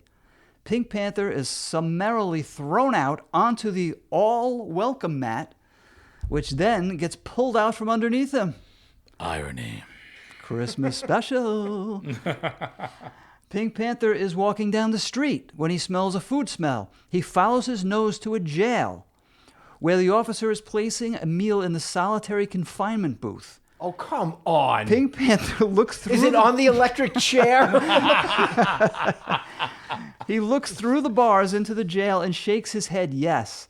He tries to sneak his way into jail with the criminals being escorted in, but the jailer shuts the door just before the Pink Panther. Pink Panther then tries to break in through the door, but gets kicked out by the jailer. He gets kicked out of jail. I mean, this is going to end up with him like brutalizing a child on the street so he can get into prison. It's really cruel. The funny thing about this, and I'll be honest with you, as I started this research by, searching for like worst Christmas specials, and this did not come up on any, like a few of the lists I went through. And then I just happened to come across this list of like weird Christmas specials or something. And I was like, all right. It went through my mind when I started seeing this. Crazy. Do you think that Victor Hugo stole from this to write Les Mis? It sounds. I think Victor Hugo traveled through time. There may be Yes, some. Watched this there and may went be some Back to the Future 19th involved century with this. France. Totally makes sense. Yeah. How does this Absolutely end, makes Pete? sense. How does we're it end? We're getting close. Jesus Christ. So he's thrown out of jail. Okay, here we go. He sees a wanted sign and decides he will put a picture of himself on the wanted sign, show it to a policeman who will then arrest him. But when he tries this, after putting up the wanted sign, the Pink Panther's picture falls off, and the real criminal's picture is there. Pink Panther taps the policeman, and then the other guy standing there grabs the Pink Panther to give to the police. But the criminal's picture is now the picture of this other guy, and the policeman arrests him instead of the Pink Panther. Pink Panther is waiting with his eyes closed and his arms out ready to be shackled before he finally opens his eyes to see that he is not being arrested. Then he looks back towards the prison to see the other guy getting fed a full meal. So getting arrested would have been better than being a free man. This is wow. This is really twisted. It's Also, good Pink stuff. Panther seems very sub. Yeah. Carrots, handcuffs. He's a good time. He literally can't get arrested in this town. He can't get arrested. We're getting close to the end, though. He continues walking now past a jewelry store as a criminal is about to throw a brick through the glass. The criminal waits until Pink Panther has passed and then does the deed. A nearby policeman hears this and runs toward them, blowing his whistle. The criminal drops all the loot, and the policeman chases him, even though Pink Panther has picked a gold watch out of the bag of loot, which the criminal dropped on the floor. So why did the policeman not care about the loot, the bag of loot? That's another story altogether. But also, the donut that the policeman was about to eat goes rolling by, and the Pink Panther drops the watch to pursue the donut. The donut Hierarchy of needs there, huh, Pink Panther? bumps into a small dog, but the Pink Panther grabs it away from the dog. The Pink Panther is about to eat the donut when he sees or hears the dog slinking away and gives the dog the rest of the donut. It seems, to me, I didn't see this. Apparently, the Pink Panther ate some of the donut, I guess, because it only has half a donut. And the Pink Panther gets a little teary. Now, after the tears are shed, a reprise of Jolly Holidays, children singing joyously in the background. Pink Panther and the dog continue walking, this time with happy music in the background. They walk to the park and sit down on a park bench. A tree next to them is magically decorated into a Christmas tree, and a feast is magically poofed in front of them. What? Just like that? Pink Panther looks back and sees Santa flying away on a sleigh. He and the dog continue to eat the feast. That's how it ends. It's a long way to go to get there. After the credits, do you see a scene where Pink Panther and the dog are licking up some antifreeze and they're just hallucinating the meal and then they die cold in the streets? That would have been a pretty good ending. That's a director's cut. In logical world, that's exactly how it ends. Yeah. That sounds like they got to minute 29 and realized, oh shit, this is a Christmas special. Where's Santa? And they just shoved it in there. They just literally shit. That's exactly what I was going to say. It was like 29 minutes of horror, and then literally it could not be more than 1 minute of this salvation at the end. That reminds me of, it's a terrible film. It's the third Karate Kid movie. The first Karate Kid is a classic. Second one is just Elizabeth Shue. Is she the one in that one? No, she's in the first one. Oh, the third Karate Kid, he's basically fighting another bully and this new karate dojo. And I'm trying to watch this, and the entire movie, he's getting his ass kicked. He doesn't get one lick in with the bully. He gets his ass kicked. I'm like, when is he going to get revenge on this guy? The very end of the film, he gets like The kid gets hit by a bus. Yeah, might as well have. Daniel gets like one punch in to the chest, and the kid's like, oh, and it's like, I guess all these disqualifications had happened, so Daniel wins, and the movie ends. I'm like, I watched an hour and 40 minutes of this garbage For to one see punch. Daniel get one punch in. That's what it sounds like. It's kind of like Rocky 3, right? It's the same thing. He gets his ass kicked left and right by Clubber Lang.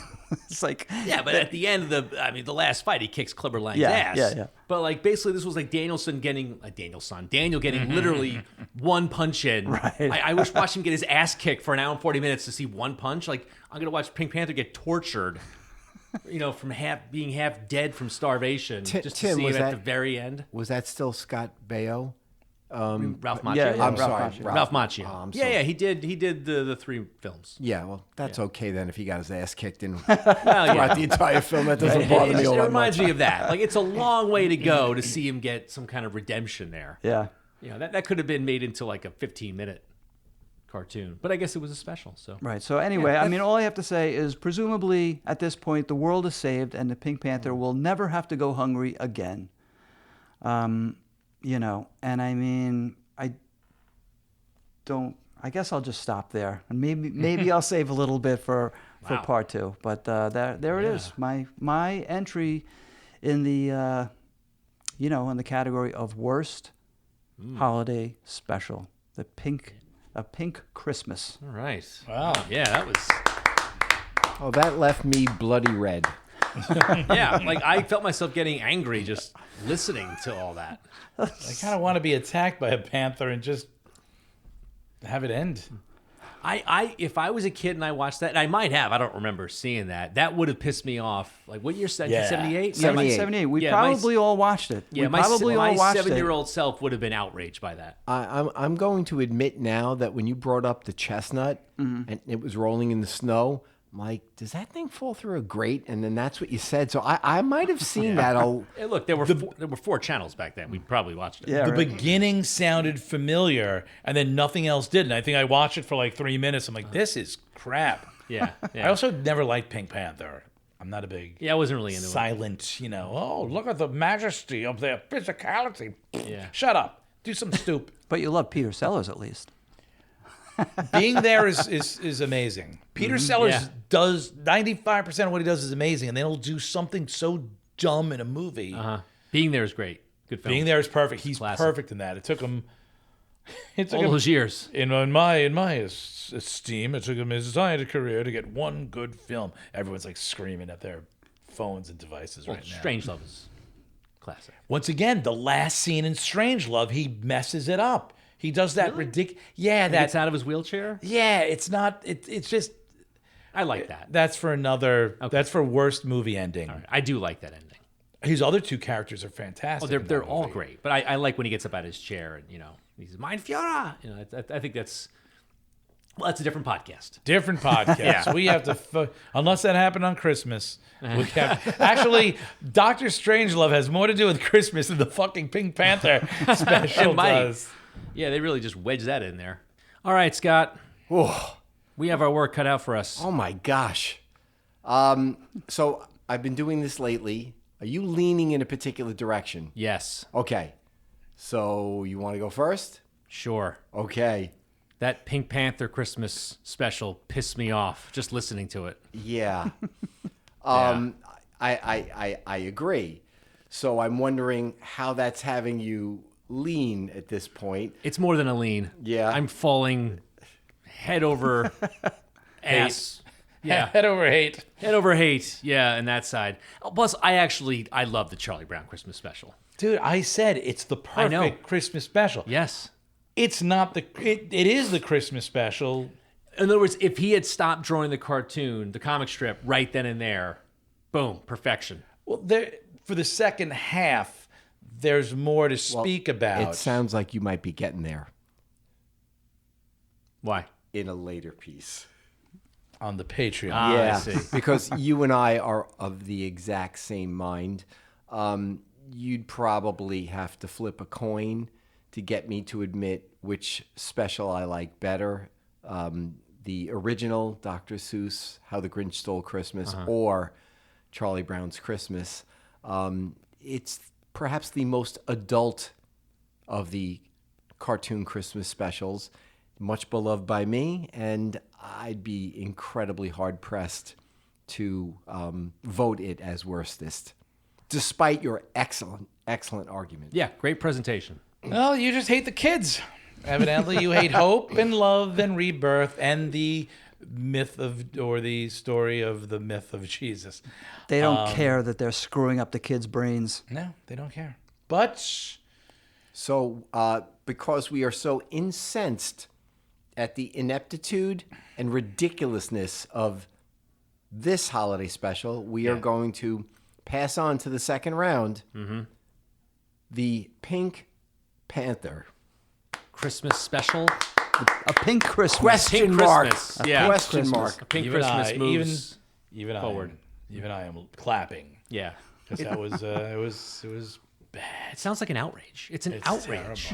Terrible. Well, there's only one thing that we can use to soothe our outrage, Tim, and that's some delightful 9 seconds of music. All right. That will bring us into the third round. Is it final? the Star Wars Cantina song?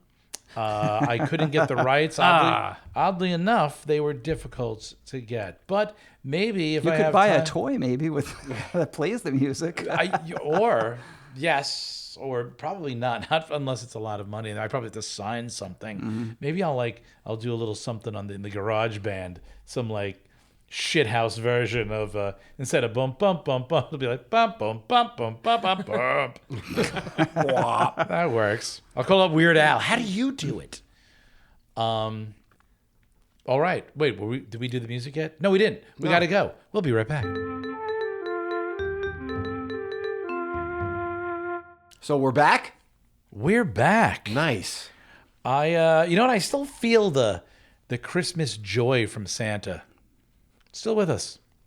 It is. It is. He gave us lovely gifts this year, giving us all our different subjects for these 4 terrible Christmas specials, and for that, for the gift, I thank him, but not for any of these subjects.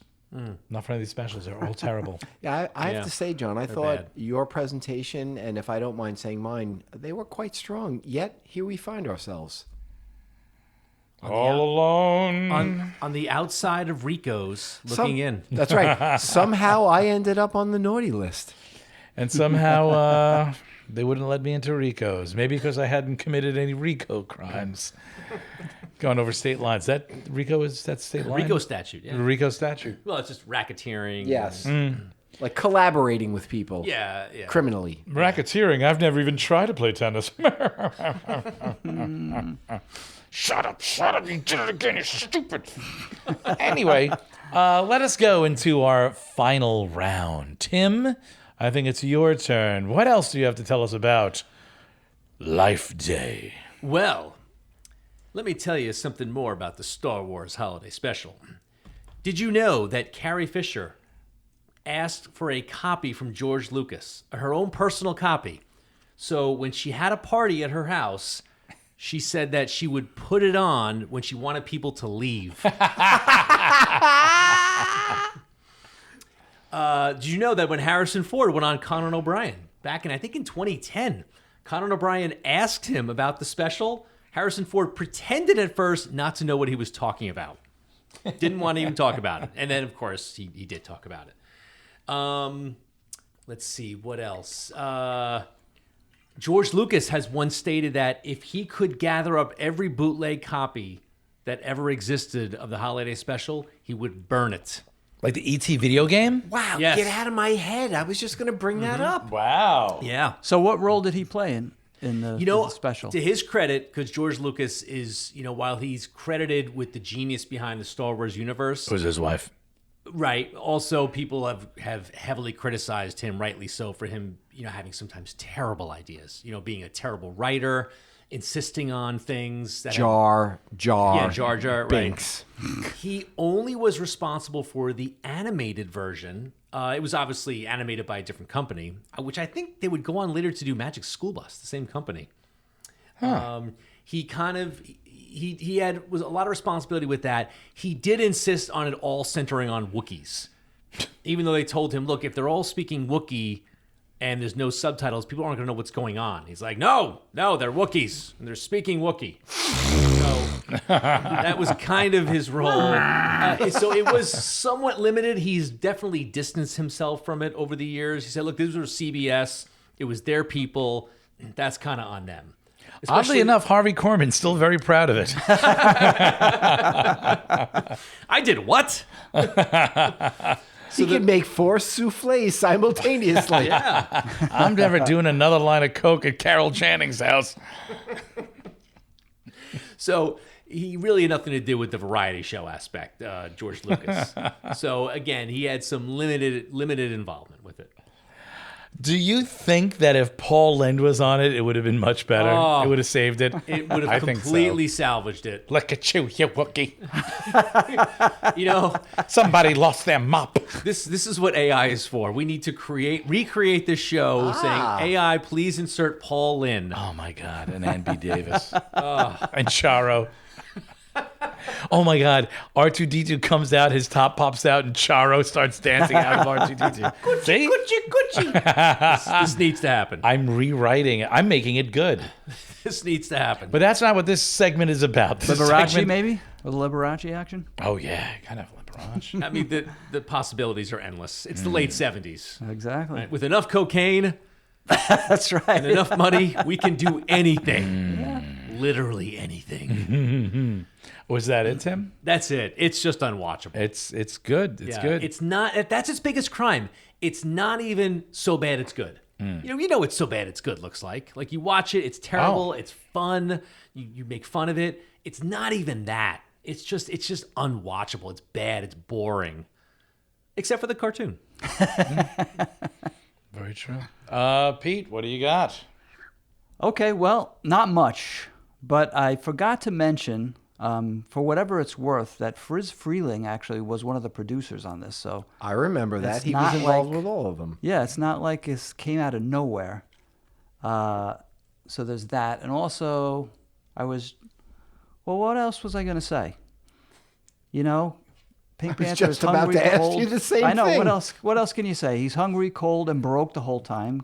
Can't even break into jail to get fed.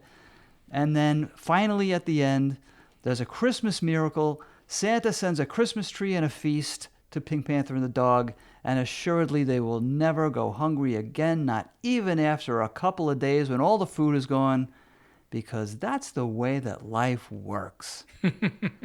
Once everyone sees that the hungry Pink Panther gave the doggy half a donut, he'll be rewarded now and forever with grand things and will never have to scrounge for food as long as he lives. By a magic sky daddy. Yeah, right. It could be a metaphor for your eternal reward. Maybe he died in that snow. Yeah. Yeah. I'd like to think so. We can hope so. Right. That's what Mark said. It's the opiate of the people. That's right. Mark Well, who? I'm sorry, I didn't mean to say. We really haven't seen cut much that of out. Pink Panther after this one, so. No, we haven't. Well, Scott, you and I, we have some work to do. Pete, you were done, right? Yeah.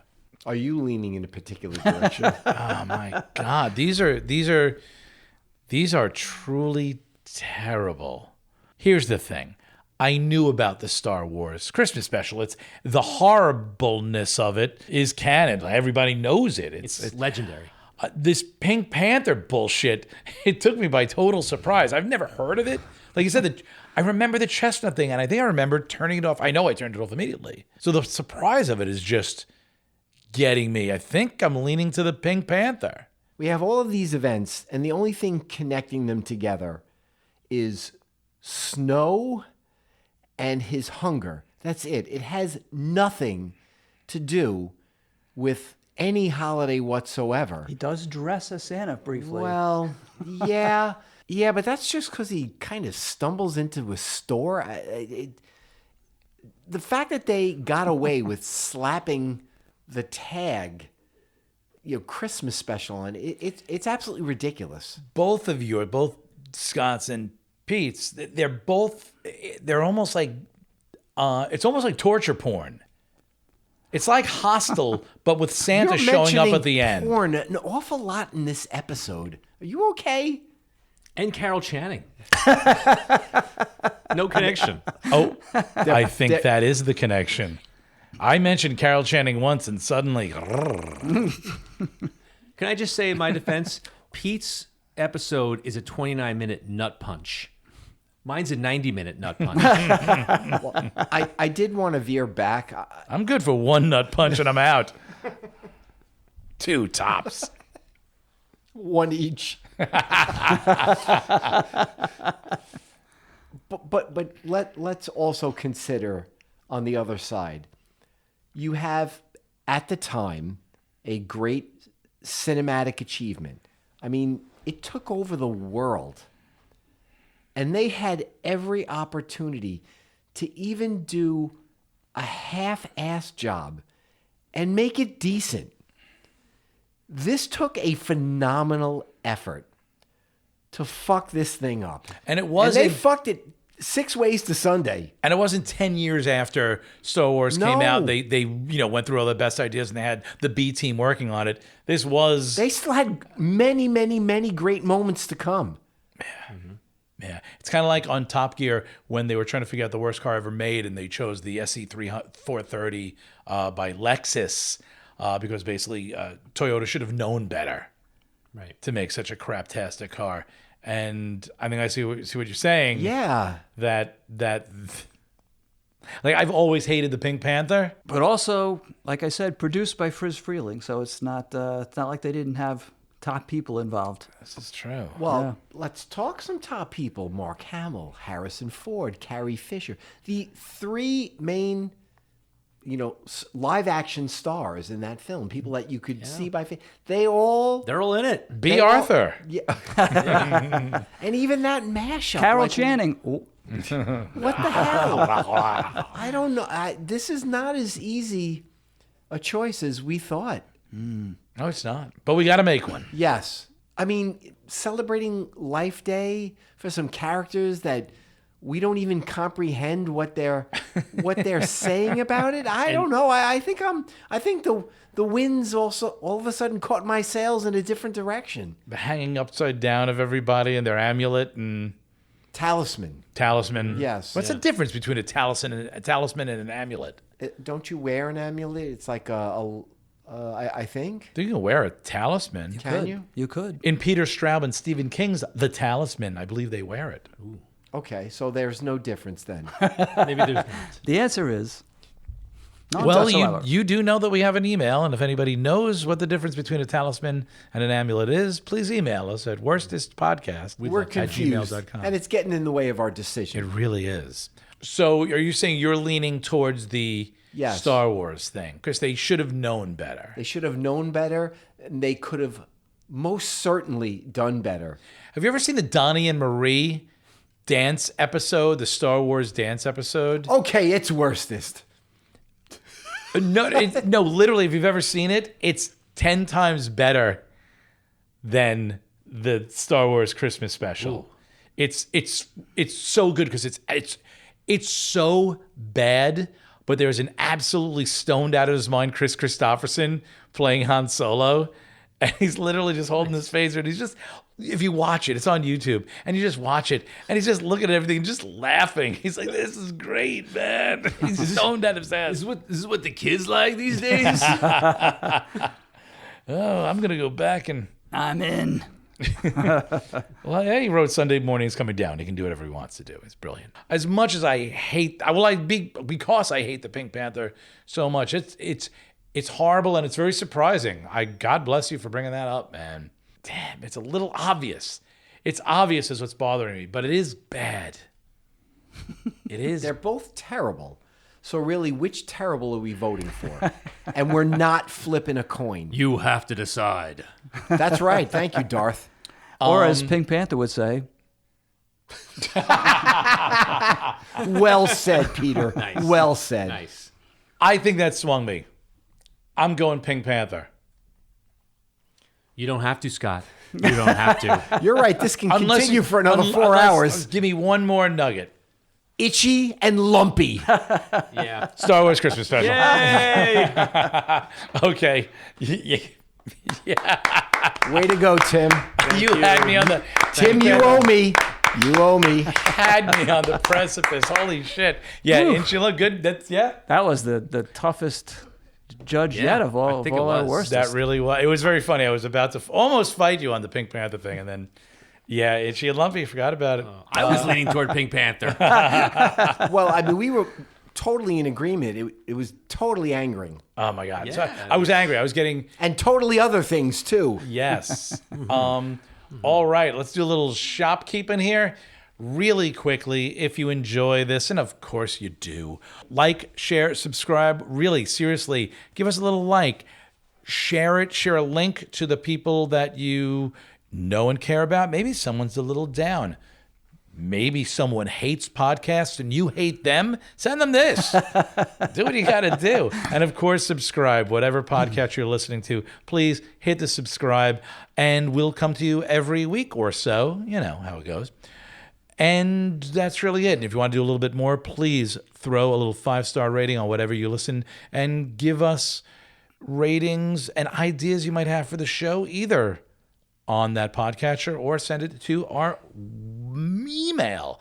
It wouldn't come out. worstestpodcast@gmail.com.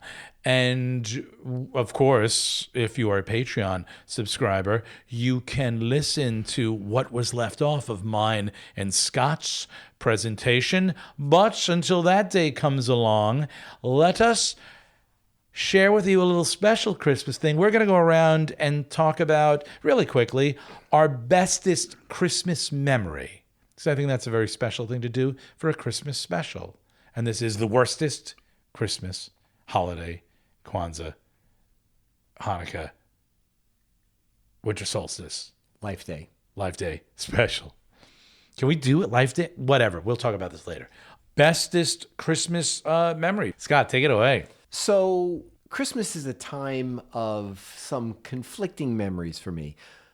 Testify, brother. Testify. But I am not going to linger on that, because I had a bit of a realization just the other day, and it's this: no matter what I think about in the past, I am always excited for the Christmas holidays.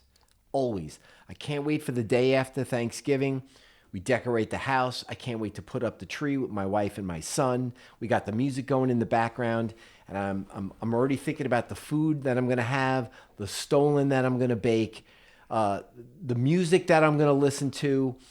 So yeah, it's an incredible time. And last night I was, cleaning up on a Sunday, and some stirring Christmas music came on, and I was just right there in it. So it's not one thing. It's really just all of it. Very nice. Very nice. Tim, what about you? Can it be any memory when we were a kid or as an adult? Anything. Oh, Absolutely. Just a good, the bestest. It doesn't have to actually be qualitatively, but I love what Scott said. It is a totally immersive experience, Christmas. I love everything about it too. You said the food, the decorations, family, music. It's great. My fondest memory is when my kids were very little and they were still young enough to believe. I would make a phone call to Santa on one of their toy cell phones, and I would really play it up. I'd say, okay, I have Santa's personal number, and you're allowed to call him one time, and you're allowed to tell him one thing you really want, and I will tell him on the phone. So I would pretend that oh God, I can't get through, guys. I'm sorry. It must be a big storm from the North Pole. I try again. I don't know, guys. It's not looking good. They're looking at me and let me try one more time. And I'd say, hello, Santa? And their eyes would light up. I mean, it was total belief in their eyes. Their dad had Santa Claus on the phone. I'm I want this. No, one at a time now. One at a time. Santa's very busy. What do you want? And one at a time, they were laser focused. I want, whatever it was, clear, enunciate. All four of them would tell me. I'd say, okay, you got that, Santa? All right, okay, thank you. We love you, Santa. We love you. They would yell it. And I'd hang up, and they were just oh. But for that moment, they absolutely believed wholeheartedly that they had just had a conduit to Santa Claus. And of course, my wife and I had to get them those gifts. Yeah. That's an amazing story. Yeah, it was awesome. I'll give you one. So I'm going to go back to 2012. It was right after Sandy. Sandy happened at the very end of October, and I had 4 feet of ocean in my house, and the house is destroyed. And, a month and a half or a month and change later came Christmas, and I was living with my ex's cousins, and it was kind of a tough time. We didn't have a house. At the time, I'm fighting with the state. I'm fighting with insurance. I don't know for a while that I had insurance because my insurance company had messed up with my flood insurance, and I didn't think I had any flood insurance. And then I found that I did. It was truly a crazy and horrible time. I had just started a business, I changed a new career, and I was riding high on it, and kabam, that storm destroyed everything, and it would take me a couple of years to get back to the levels I was at. It was really tough, but in that month and a half leading up to Christmas from Sandy, there we were, displaced, not really sure about certainly when we were going to get in the house, if we could get in the house, what was happening in our lives, and the outpouring of people's love and support from dear friends all the way to strangers, really. Some people that my ex had worked with, and just, please come to our house. Every day we were somewhere new, and the Christmas itself. I was Santa for the kids. And I remember, like, I was just feeling really weird. And my back hurt because I was working on the house. And I was going to be Santa. There was a lot of little kids there. And I remember, like, sitting there putting on the Santa costume and everything. And it was like a really big deal for the kids. And I just, like, felt this idea that all my problems, they were problems, but they weren't that important, because for this, next hour, I was going to be Santa, and these kids are going to remember that. And just that magic of Santa, we made fun of it a little bit today, but there is a magic to it, and there is a restorative and redemptive and beautiful quality to Santa, and that when you can experience it, it is glorious. And if you can actually be Santa for just a short amount of time with a bunch of little kids, man, there really isn't anything better. And in that very difficult time in my life, it was nice to be Santa and maybe bring the joy to people that people had been bringing me for that couple months and would continue to do so, and many of them still do to this day. So that's my Christmas memory. Oh, Very nice. Nice. Very good one. Yeah, and Pete, following up, what do you got? Well, I've been thinking about it, and I agree. I agree with what Scott said also, that for me, it's very much been, it's about all the different aspects of it that really come together. The music, the giving, the receiving, just the whole feeling, right? Like from the day after Thanksgiving until Christmas is just something different about. Yeah, there's something in the air, right? Yeah, yeah. you just feel different about even going to the store where the line's a mile long, and you don't mind so much waiting on the, because you're all on the sharing line, it. I think it's a shared experience. Yeah. And you're all miserable together. Yeah. And you can just give someone a side eye, like, someone like puts 30 gifts on whatever they're waiting to check out or whatever it is. And you can just look to the person next to you and be like, ugh, and they're right back to you. And there's a community. There's a sense of community, even if it's annoyed, Yeah. I mean, when I'm standing in line at Gimbals, I only elbow people half as hard during the holiday season. Scott is a time traveler. Don't you have to get back to 1938? And the other thing I was going to say is that, which I remember from my childhood, which was a very interesting upbringing, which we'll not delve into, but it was, wasn't the most fun of times. But for some reason, around Christmas, I don't know, it all came together. My mom always seemed to have a Christmas fund or whatever, she put money into during the year, and it was kind of nice. We were able to get, gifts that we wanted, and there was just, like you're saying about the atmosphere of the whole season. Like I was raised Catholic, and we had the Advent wreath, and it was just thrilling, really, to light, one candle and then two candles, and you're like, come on, 3 candles. I want a bonfire, damn it. Let's burn this fucker down. Anyway, it was a good time. So it's always been a good time for me, and I'm very appreciative of that. Hashtag what he said. Yeah, beautiful. Nice. Beautiful. Well, Awesome. I think that's it. All right. I think this brings a close to the first annual Worstest Holiday something. holiday special. Holiday something. The worst holiday special.